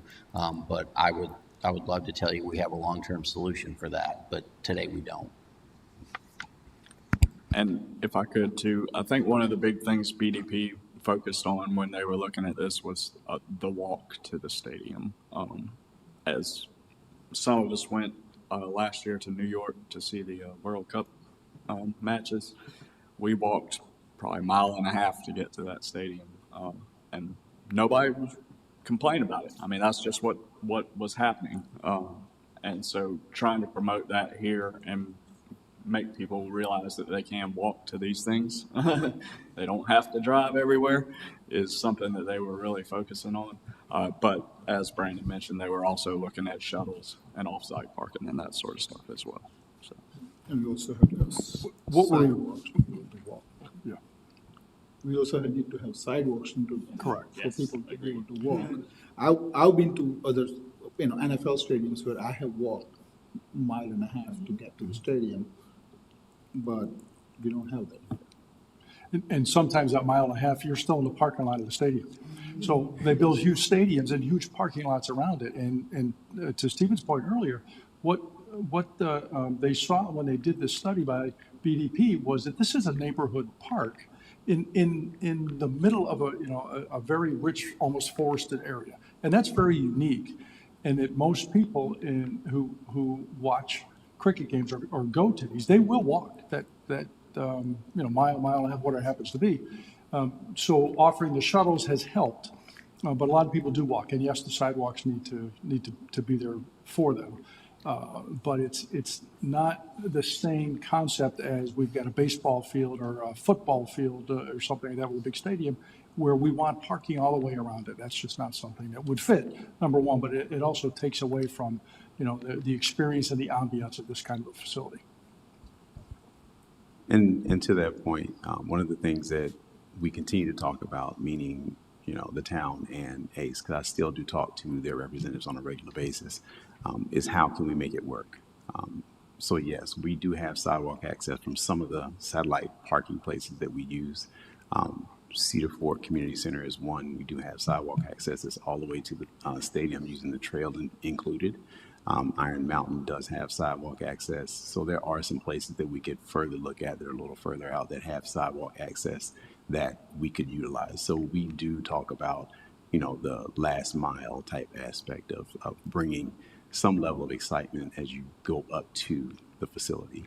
One of the things that we talked about during the BDP study was, is there a way for us to incorporate the trail? And, coming uphill from the trail, you have, maybe some vendors and things along the side of the trail, and you begin to see the stadium as it comes above the trees as you're going up the incline. So we are still talking about a lot of different ways to incorporate, we'll say, some excitement around getting to the stadium as opposed to just, it being a shuttle issue or, a traffic issue and things of that nature. So we're still actively working on some things behind the scenes.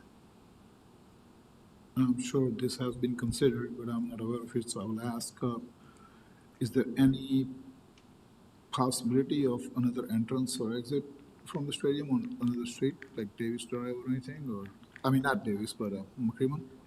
Or Church Street entrance is the only entrance possible?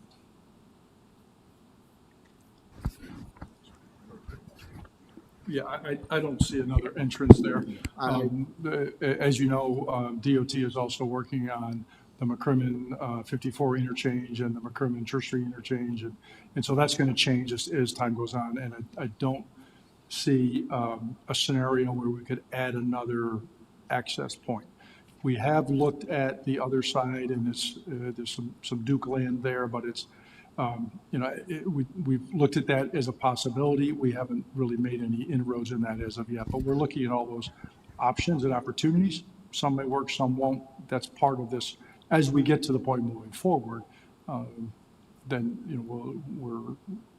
as we said, we just don't have a good solution right now, but we're looking at those options.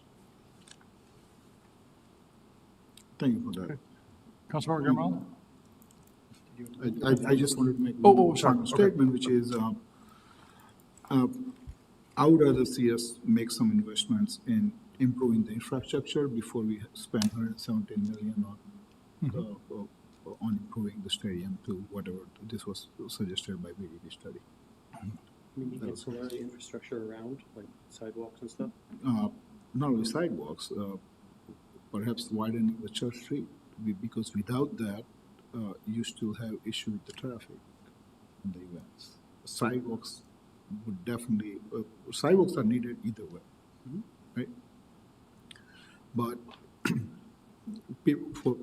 for people to get in and out, even if you are shuttling people in and out of the stadium, we still need that capacity to handle the traffic on the event days.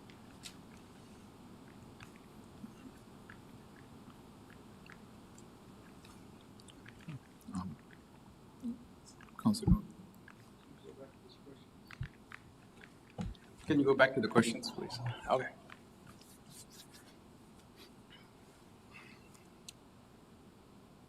I think, John, you just now started by saying this is a community park, right? And that's what the whole thing, it was a bond money, and Church Street, we never thought it will go and expand to that level. When it initially started, it was 4 baseball stadiums joined together.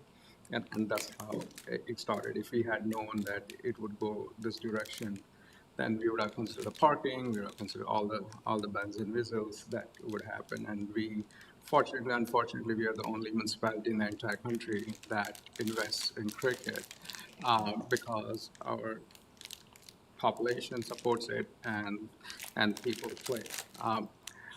So my main question is, after we complete, the drainage issue is fixed, period. So I have a very hard time when I hear the ground cannot be used for any other purposes.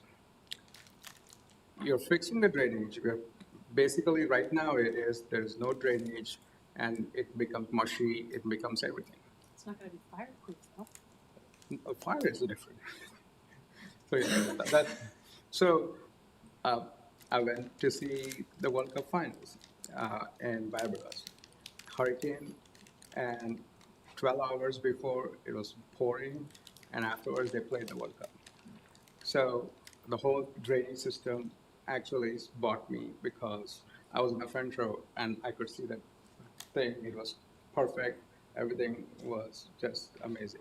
So when we are doing all those things, and that stadium is used for several other sports and several other events, it is not just a cricket.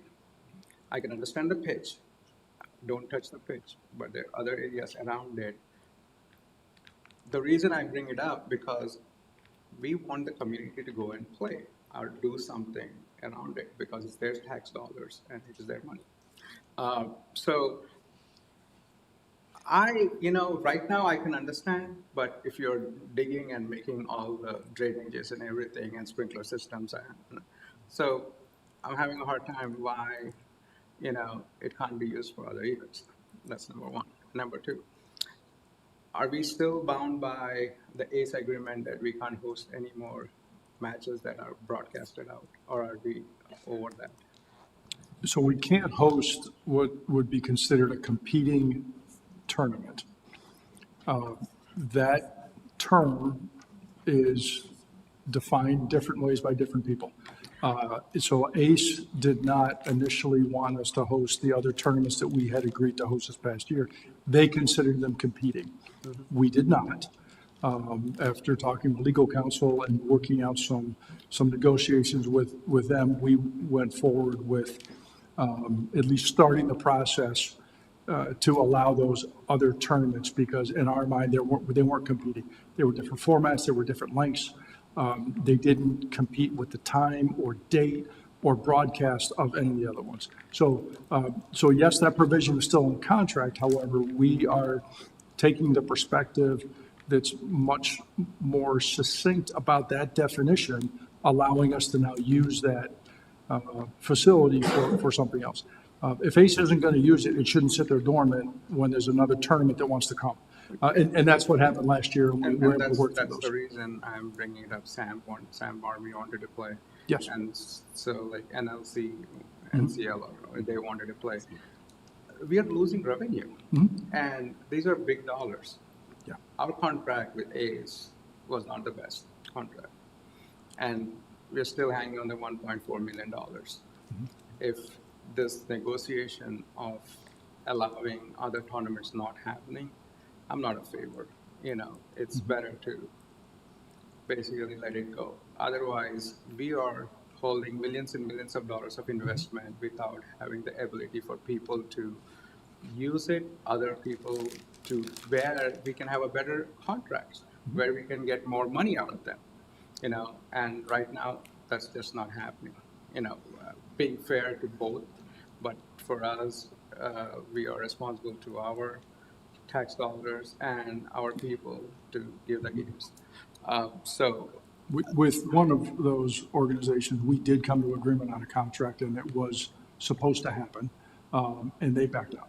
So they were not able to bring the tournament as they thought they could. But to your point, that was the conversation we had with Ace. And so we did open up some periods of time where we had availability of the field to try to host their tournament. Okay. If I could, so I think the other layer to that also is the USA Cricket part, the sanctioning. So late in the year, Sam actually did come back to us and say, we now have our sanctioning. Can we go ahead with the tournament? So I responded and said, where our season is over. But what that did let me know was that USA Cricket had an impact on that. So if they didn't sanction Sam and Sam couldn't get the international players, then it was pointless for Sam to try to have a tournament at all. No, I agree. I think those are beyond our control. For us, if a tournament person is coming to host it, we don't have like, okay, I want to write a check. How much is it? Because they are always thinking it's the rental of the ground and some police officers and maintenance. So until unless we come up with a cost structure, until unless we come up with our way of doing it, we will always be at a losing end.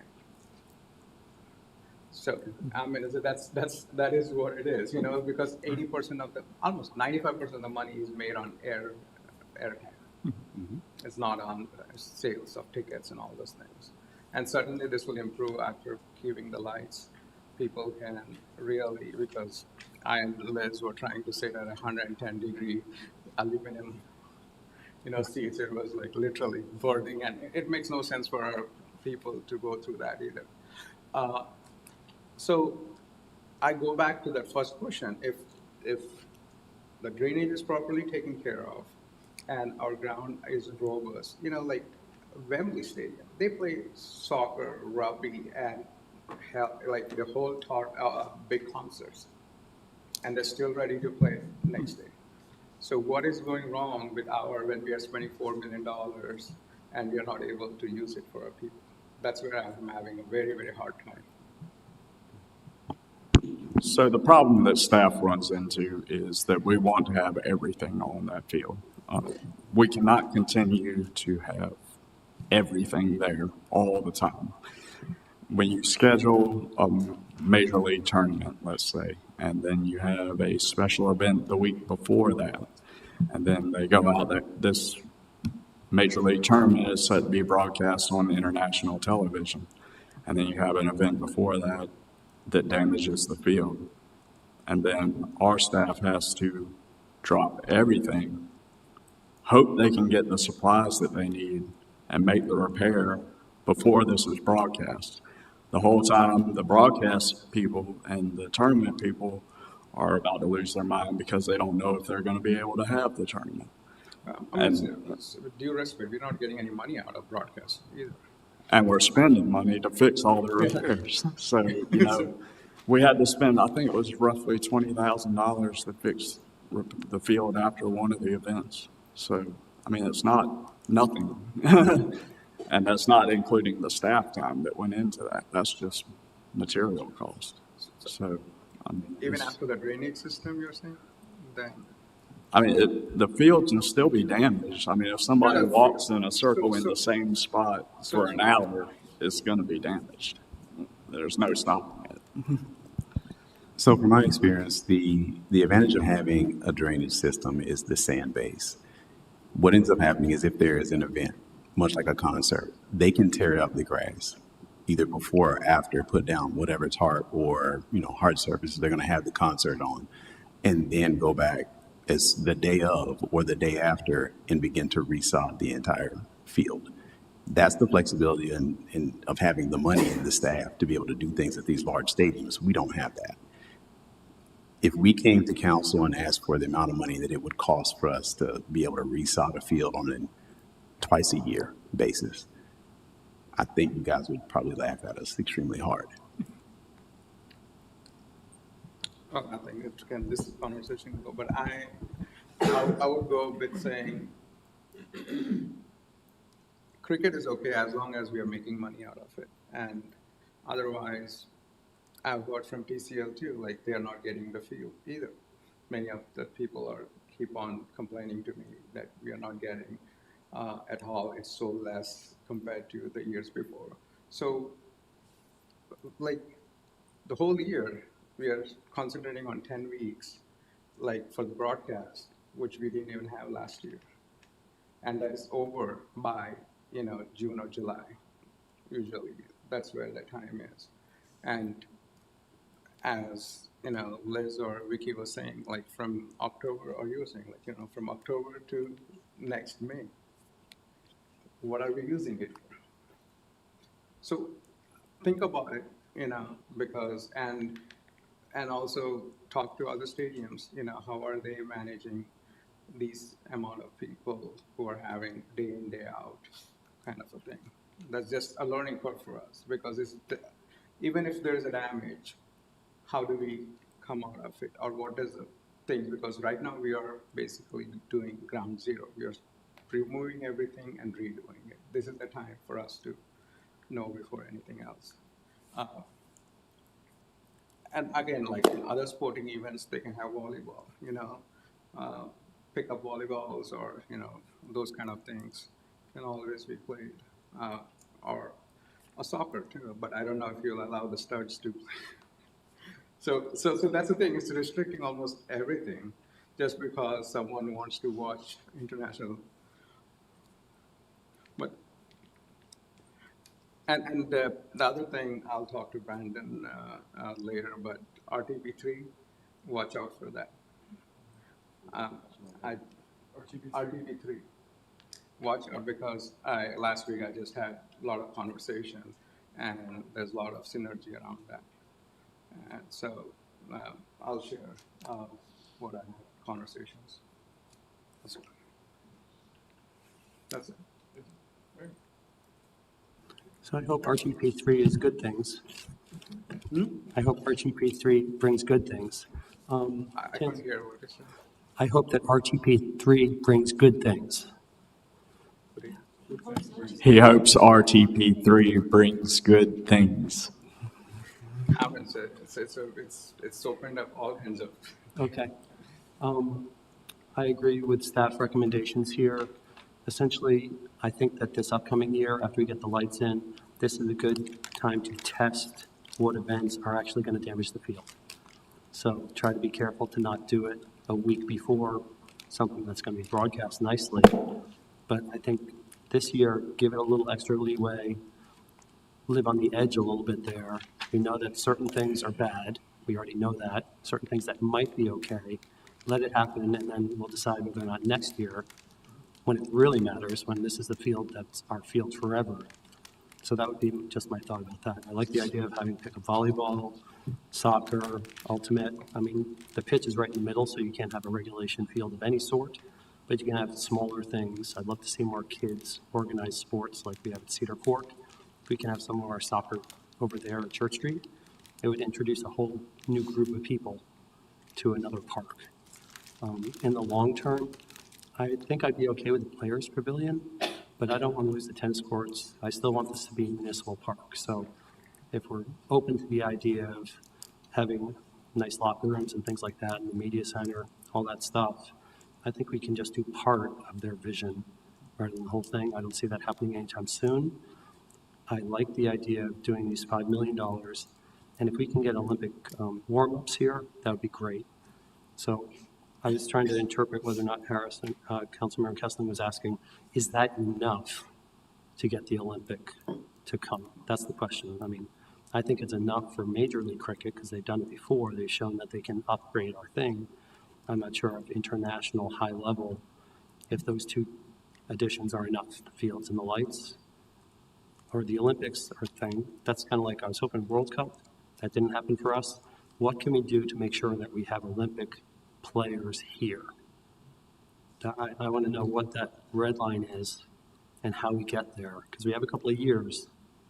I would be very interested in having Olympic players here in Morrisville. I think that would be a really good thing for our town. And we have a lot more to go, so. We do. We have another question. There's still more question than this. It looks like I just want to be respectful of your time. We're over our time for this topic. Certainly willing to keep going, but I just wanted to bring that up. I think we're pretty dug in on this one. Are we good to finish at least this topic tonight? Keep powering through since we're right in the midst of it. We okay with that? So there's only two other questions. Yeah. Quite frankly, I think they're going to be easier than the first question. And you've started to touch on those, so. So let's I just can keep give going. you, that's why I might not, if I can give you my answer to the next two quickly. All right, continue, sir.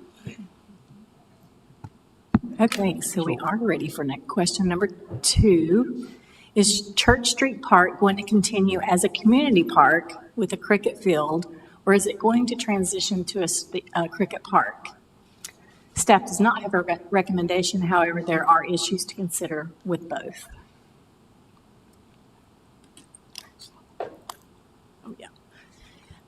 Church Street Park is a community park. The town maintains a community asset with amenities such as the tennis courts, playground, and access to the 11 acres not currently programmed. The town minimizes impact on the surrounding residents. Expensive to host larger cricket events, little chance of revenue share, greater likelihood of field damage over time by mixed usage. And then Church Street Park is a cricket park, expanded capacity for large-scale cricket events, enhanced opportunity for cricket revenue, greater tourism draw for Morrisville, Lake County, likely relocation of tennis courts, shelter, and playground. Primary community asset will remain as the southern lot and may be viewed by some as the loss of a community asset. So going back to the question, is Church Street Park going to continue as a community park with a cricket field, or is it going to transition to a cricket park? And I'm not sure who. Yeah, go ahead. I think, Ann, you had your, Councilor Rabati. So I respectfully think that we have tried the Major League Cricket route, and it just has been one headache after another. And I think it's time to really think about what would happen if we just did the 5 million, had a high-quality field, we had regional tournaments there, kids leagues there, you know, an actual community asset, because I would really like us to stop pretending that Major League Cricket 10 weekends a year is a community asset, because it's not. It's a regional asset. And I think that we shortchange our community when we chase after international play at the expense of our community. And also, I think that this Olympic thing is a great example. Like, the Olympics are every 4 years. So if we don't get them in whatever it is, 28, then we'll get them in 32. No, they won't play here. Okay, well then we won't get them. But I'm just saying, like, if we don't get them, then we don't get them. And I just think we have to really start weighing these things against what we're giving up. And I would so much rather see that field used every week by tons and tons of kids. And, you know, if it was like soccer on Saturday and cricket on Sunday, and everybody came out and we could like put, you know, we could still put a better playground at Shiloh, but we don't need another cricket pitch. Like, I feel like, I just think we're like way off doing good for the community at this point, when we're talking about $100 and some million for stadiums and upgrades for Major League Cricket that may or may not come. If we have one Major League Cricket game a year, and all the kids that have been playing all year can go to it, and it's a big special event, and we love it, and we only have to deal with all that nonsense one day a year, like, I'm down. I think that's the best use of that asset. Councilmember Kissling. I appreciate everything that Mayor Pro Tem Rabadi just said. I appreciated everything that Mayor Pro Tem Rabadi just said. Yeah.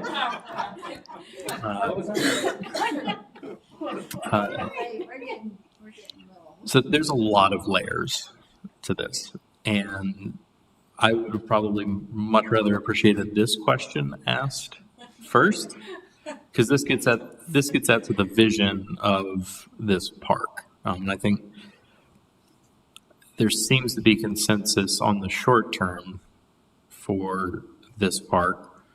And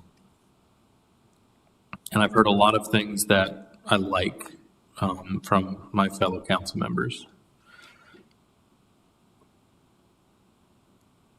I took a lot of notes, so I'm just trying to skip past some of that stuff. Yeah, I think the field improvements, fine, especially if we can get the grant for it. Going back to the first question, I would like to have a follow-up on this topic after the community discussion that'll be happening in a couple of weeks, because that would really get at what does the community want this to be.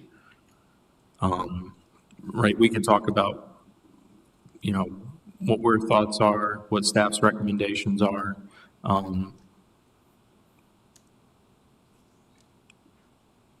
But I'd like to hear especially from that conversation. In terms of the future of this thing, I mean, right now, I don't think it makes sense to really include those escalations in the topic or in the conversation, where we're talking about the Players Pavilion and, you know, kind of this full build out sort of thing. I think there's a lot of uncertainty with even just the short term, that the field improvements would probably clarify some of that. You know, we'd get through this season, do the field improvements, get through the next season. That's year 5 or 6.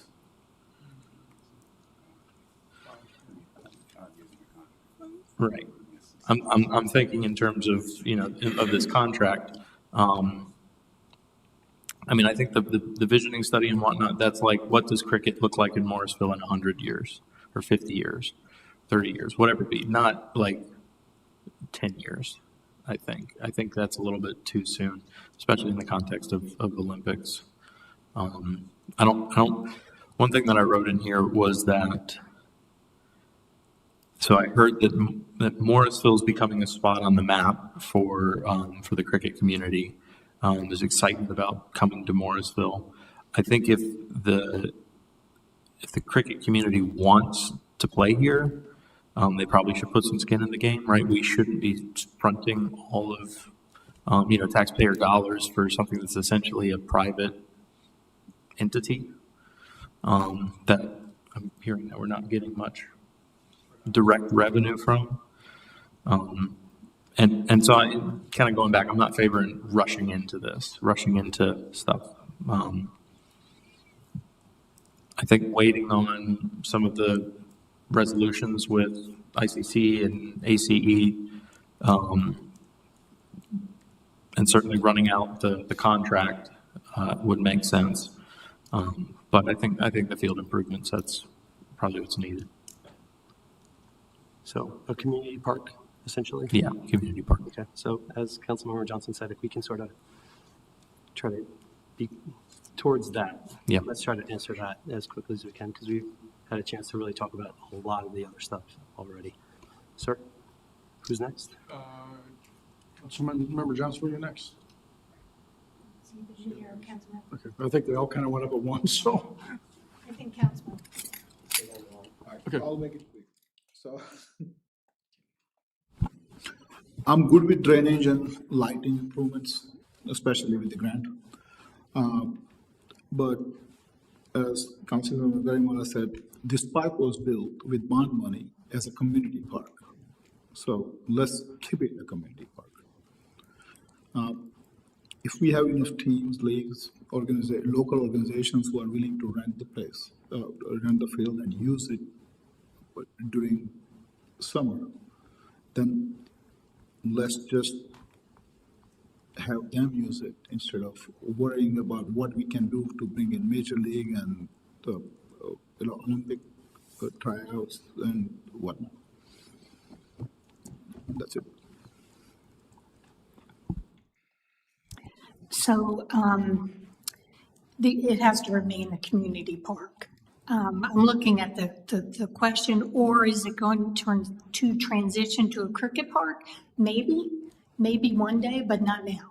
And I will tell you, I wouldn't say no to that. When I was a part of council, when we established this park, when we envisioned this park, and this park was supposed to be a pinwheel ball field.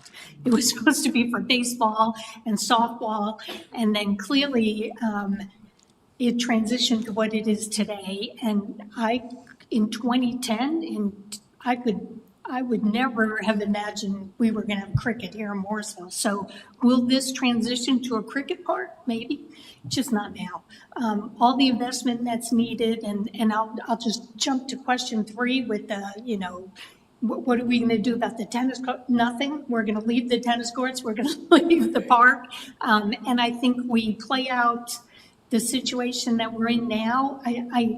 I love that more cricket games will come here, whoever they are, whatever organization wants to pay to rent the field. I'm happy with that, and I'm happy to protect the investment of the lighting in the field to a degree.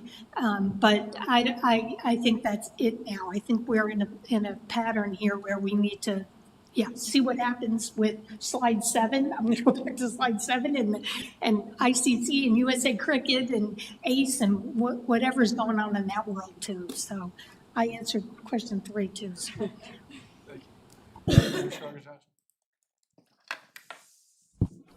Thank you so much. I just want to restate that I am in support of the enhanced lighting and the drainage. Those are kind of must-haves and need to have in order to continue the maximum use of the sport on that field. With that said, I do believe that the Church Street Park should remain a community asset and should remain a community park. The next investment beyond the upgrades for the park should be a second cricket park. We need to expand use of cricket, not necessarily enhance a single cricket field. There's going to be more activity with a second pitch. People will come and be able to do more tournament play, more practice, warm up, and that will be providing more hotel rooms and so forth. With a single cricket pitch, it becomes limited as to how we can support additional play in tournaments. So that's where I am landing at this time. So thank you.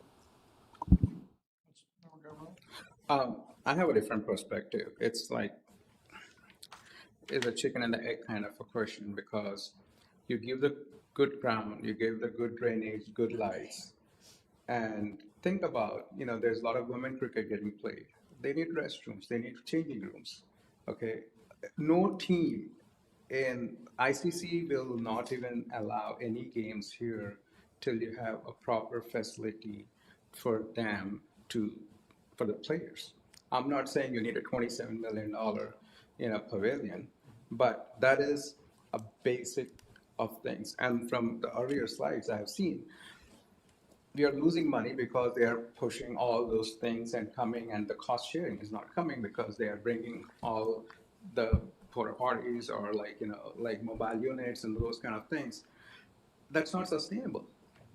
No one will come and use our facilities if they have to spend, say, suppose, throwing a number, 5,000 on the field rentals and $10,000 to basically pull all these things together. What's the value? Why should I come here? I can go somewhere else. So we are basically deterring any tournaments by not even giving the basic fundamental things. You see the SAS soccer stadium. They have, locker rooms and everything. You see like a small, this one, the competition center, locker rooms and everything. That is a basic for anything. Even if you're having a home team game, this is like a 50-over match. There's not even a proper place where they can go in and settle and do it. So till we don't get that, I don't think we will ever get the games that what we are thinking about. So, and I question the $27 million. A lot of things can be done. These are just the estimates or guesstimates, I would say, that was given by them. But no one has really gone back other than every time putting, $77 million and $27 million on the chart. So, but that's a basic fundamental for any game to be successful. So you can still have a community park, but the facility has to be there for playing basic proper cricket. Okay, did we get everybody on that question? I think we did. And I think question 3 is probably even more straightforward, as Councilmember Johnson already answered. So it seems like the consensus is Church Street Park is not going to operate as a cricket park. So if you have a particular interest in additional development, I heard from Councilmember Garamella that maybe player amenities of some sort, not to the tune of $27 million, would enhance the ability to bring in tournaments and things along those lines. So anything else to add to that development? Councilmember Patel. I would like to still need to get used to it. So I would agree with Councilmember Garimala that we need to have at least basic facilities, even if we don't build a park. Even if we rent it out to local teams, we still need those facilities. So I would be interested in building those. Anyone else? Oh, I did. Sorry, Councilmember Kessling, I didn't see your sign. So I think with Councilmember Garamella's points he's raising, I think probably what we need, back up a little bit, I mentioned the escalation, right? We're going from like this community park, we're doing these upgrades, and then we're talking about the full-on max sort of thing. And I know there's phasing to that. And maybe put that in a filing cabinet somewhere and see what's the kind of the next smallest step to get to a certain threshold, and think about that threshold. If it's all that's needed is lockers to, if we don't put in the lockers now, we do the field improvements, but then we start to hear from the cricket community that, hey, and you already know that is required. kind of that next increment, kind of like with the transit study, like what's that next notch, essentially.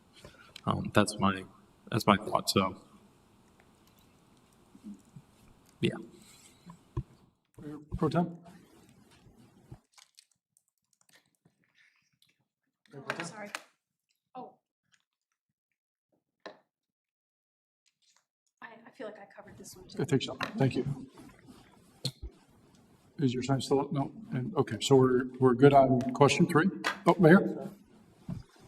I concur. Just what is the next little low-hanging fruit?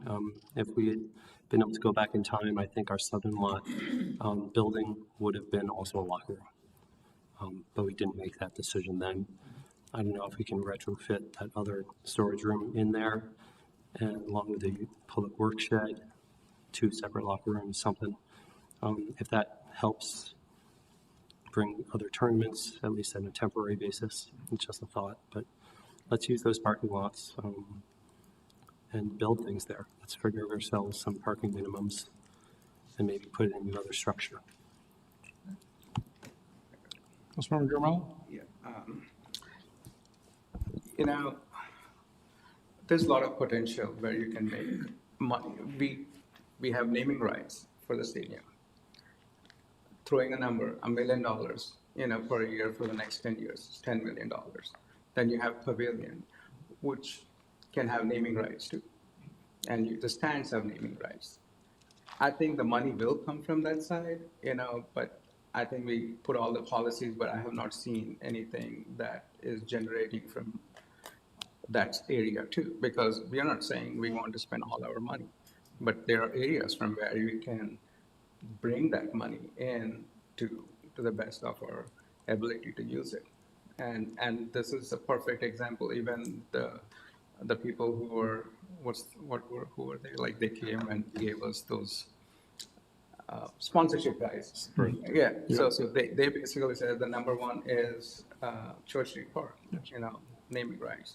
So I think we should run behind it and try to get a 10-year lock-in, get that money in. So that will start flowing through these areas, and also pavilions or rooms, throw even the bricks that they put down there, whatever you want to do, we can generate money to make it happen. Sure.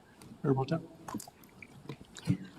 Yeah, I think that we should revisit how we're defining success here. If we're defining success as revenue, then there's only one answer. Okay, then we're in cricket stadium, blow up Shiloh and put a cricket field there too, the whole McGill. But if we're defining success as great amenities for our residents that incidentally can provide some regional joy, some regional use, then that's a different conversation. I think every time we talk about this, we talk about revenue, and I'll believe $1 million a year when they bring it in. If they bring in $1 million a year, I'll have that conversation all day long. But I just think we've gotten a little bit off kilter with, as a council, what is a success for us? That to me is important. Okay, just one last, I don't disagree with Ann, but one last comment. I'm not opposed to hearing about what this next incremental step could be and who's going to fund it too, would be kind of important. So I just want to add that 2 cents. Thank you. Mayor, is your sign still up, or do you have okay. Okay, all signs are down. Very good, thank you. So I'm hearing several areas of consensus. First, that you want Church Street to remain a community asset as a park, not a cricket venue at this point. We'll see what happens in the future, but for now, this is how you want it to remain. Certainly with the tennis court, the playground, and so on, and those community amenities being fully available. And of course, we have the southern lot now. All those amenities are open now as well. So you've invested an awful lot of town resources into that, and it is quite that community asset now. I'm hearing consensus on the lighting upgrade and the field improvements, and then seeing kind of what that allows us to do or not do based on other uses and trying to protect the field and balancing that with still allowing other uses of the field as appropriate.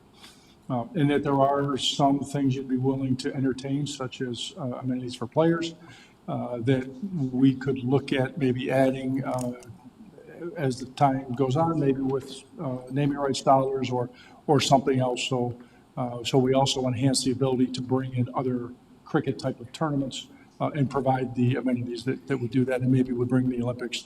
We won't have it built by then, I'm sure. But be more enticing to some of those higher level play. So did I miss anything on the consensus? Okay, very good, thank you. Anything else from the team? Anything else from the manager? Thank you for the conversation. It helps us. I can tell you this team works very hard to utilize all of our park facilities, but certainly this one to its fullest potential and still do all the hard work to maintain that field. And it's not like a baseball field. I've learned an awful lot about this in the last few years.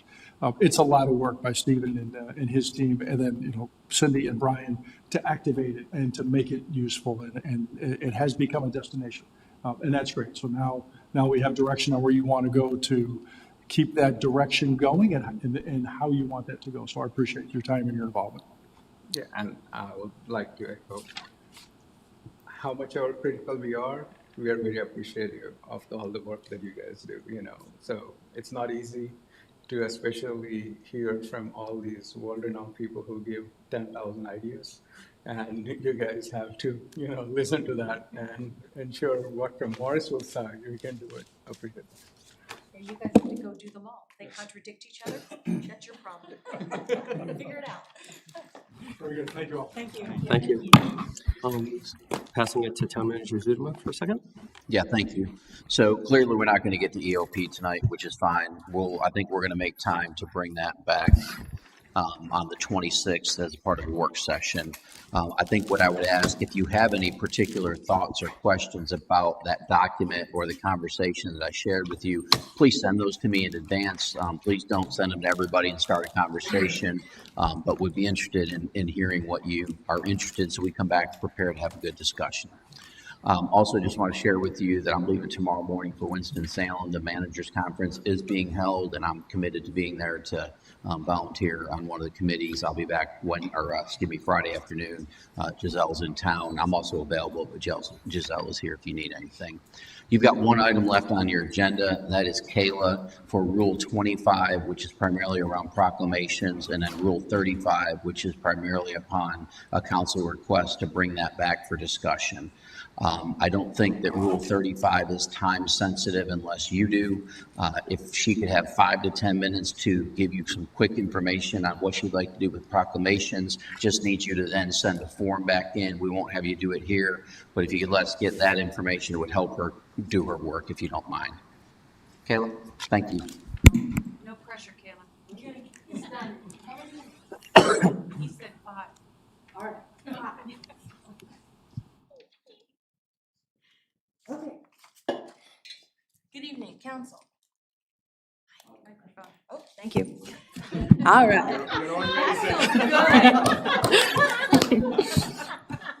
Okay, so in your packet is information about policy changes that happened last year, practice changes that came from that as well as your annual report on proclamations. I'm not going to go through any of that. If you have any questions, let me know. Main focus is going to be looking to 2026. Hang it there. So what we heard last year in terms of the main topic of conversation is how you all want to present them. Who's going to read proclamations? How are we going to determine that? Last year we heard competing priorities, but really it's just finding the right balance. This is not a perfect system in the slightest. I'd like to make it one. I'd love to. I cannot. I have tried. But I think I found a solution that at least gets us from a triangle and a round hole to an oval and a round hole. So my recommendation is that the majority of your proclamations fall on this annual holiday list that we talked about last year and will be presented at town events and things like that.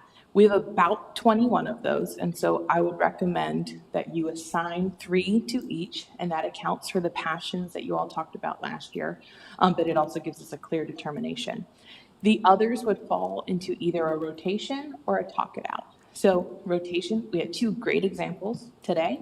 Both of those proclamations were requests from the community, and so in your red line, I put the rotation that we use, and that's how we determined who would read those.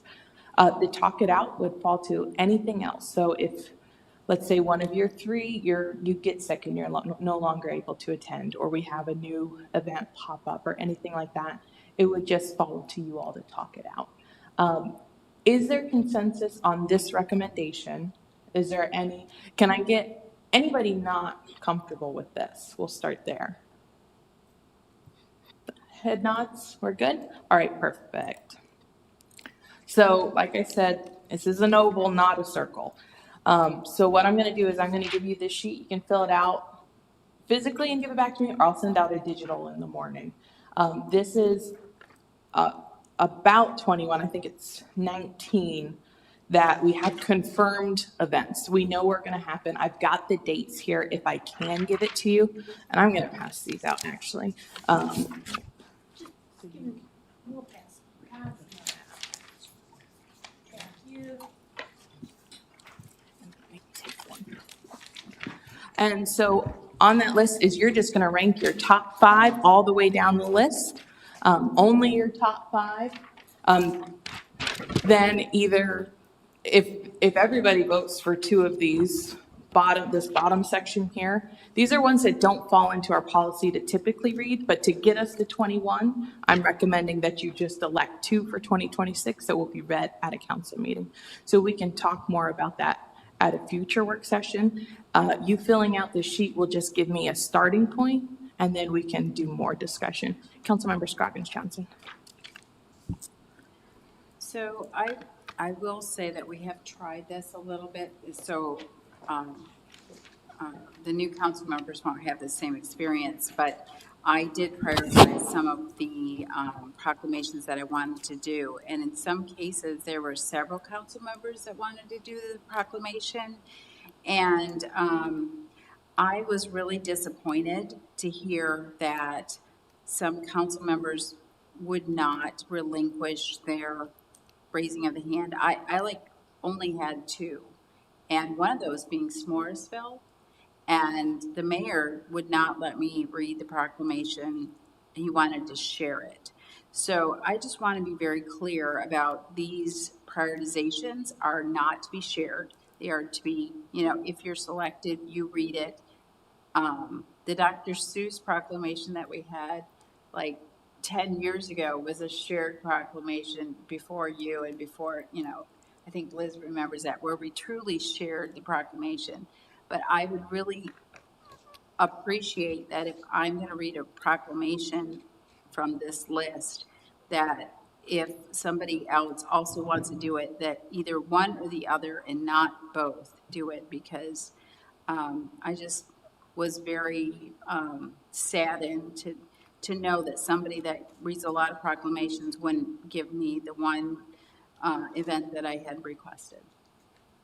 Thank you for sharing that. And so before we either transition to discussion on how you all, do you want to share or do you not want to share? And we can do that at a later session. Last year when I sent out the form to have you all share your preferences, the goal was to easily do that. You all are very passionate. So where we have about 3 to be assigned, I think everyone chose between 9 and 15 from the list of very passionate. And so that's why I've limited you to 5. And what I've got on the back end is I've got an Excel spreadsheet and a function, and I don't know the total workings of it, Copilot helped me make it, of assigning them in the most equitable way possible. And so what I'm gonna, that's not a perfect system either, so we'll bring it back and give you, just as a jumping off point, is these are the ones that you're assigned. If we want to talk more about that, we can. Councilmember Kessler. So the confirmed proclamations that are on here, or these are confirmed events. Yes, confirmed events. And these are events that are not during a council meeting. Some of them are council meetings, so probably National Tennis Month will be at a council meeting. World Pancreatic Cancer Day will be at a council meeting. So some of them are, some of them aren't, and we can go more into how that's determined. That's by council policy. Mainly, if the town has an event, then it's read at that event rather than the council meeting. Mayor Pro Tem Rabat. I think everybody should get their first choice. Our first choices are not the same. None of them are. I think it would be really nice if everybody got their first choice. And after that, quite honestly, I don't care what you do, I'll read anything. Okay, thank you. All right. I didn't hear your second sentence. What did you say? After that, what? I didn't hear what you said. I said, after that, I don't care what you do, I'll read anything. Okay. I mean, I Thank you. listed 5, but, you know, if I don't get those 5. Any other comments or questions about this process? Councilman Kesson. I would like Engineers Week. Okay, I think, so Engineers Week, I left off of this list because that's going to be a staff event, and just since it's going to be during the day, likely, during the work week, we didn't want to put that on there, and just since we don't have that close up, but once we have that information, we'll share that with you. And that'll fall under the talk it out category. All right, any other questions? Councilman Jones. I'm sorry, just so I can clarify. So this is going back to your slide 11. So this is that first bucket, the blue box? The blue box, yes. We're still going to do the rotation in the green box? In the meetings. Got it. Council meetings. Yep, got it. And then outside of events, we're going to talk it out? Talk it out. Okay, but some of them are on here. Yes, so these are Okay, events that's fine. where- I just want to, okay.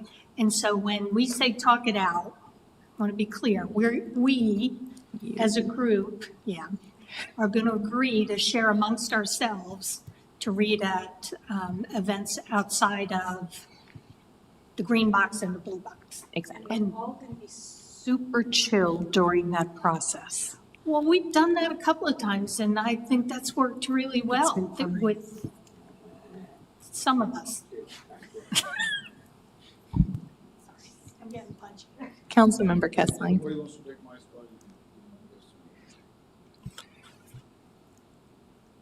Am I understanding it correctly that we're ranking our preferences? And let's say that there's a something on here that nobody requests. Could these be considered buckets such that, all right, if you can get what people's preferences are, maybe everybody has 2 that we're able to get, and those go into that bucket. And the ones that we didn't select would go into the rotation. Just doesn't matter, nobody cared enough. And then the talk it out is those items.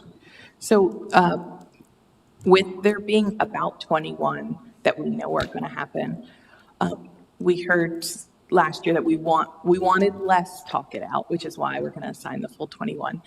The program, I put in just test preferences for you all, and it just assigns. It tries to give you your first choice, and then it goes in and fills it in. And so we'll look to balance that. And then the rotation is only for in-council meetings. It's very difficult for me to manage a rotation outside of council meetings. Any other questions? All right, thank you. I just have one statement. We're limiting to 2 per meeting, but we're running right up against it. So I'd like us to consider making it maximum 3 per meeting. It'll still be mostly 2, but I don't want to say, our rule says we can't have a third one if it fits, because we only have 22 meetings this year instead of 24. And we can bring that back for discussion. I can tell you from last year when I started implementing that rule, we were able to make it work. I don't think we had anybody get turned away. All right, so I'll collect these and that'll give us a starting point for discussion. All right, thank you. Do Do we need to say anything about the EOP other than the fact that we're going to address it in a future meeting, since we're not getting to it here? I'm really concerned to open that box up right now. I think Oh, no, I know we're not, I don't think we're doing that tonight. I'm just, do we have to, like, I'm not sure I table it understand the again or question anything? then. Can we just adjourn? Are we good? Yes. Okay, anything for the good of the order, sir? Anything for the good of the order, okay. I'd entertain a motion to adjourn. Mayor Pro Tem Rosati on the motion and Councilmember Garamella on the second. All those in favor of adjourning, please say aye. Aye. Any opposed? Hearing none, that carries unanimously, 7-0. It is 10:10. Thank you all very much. Is anybody not finished? No, I didn't even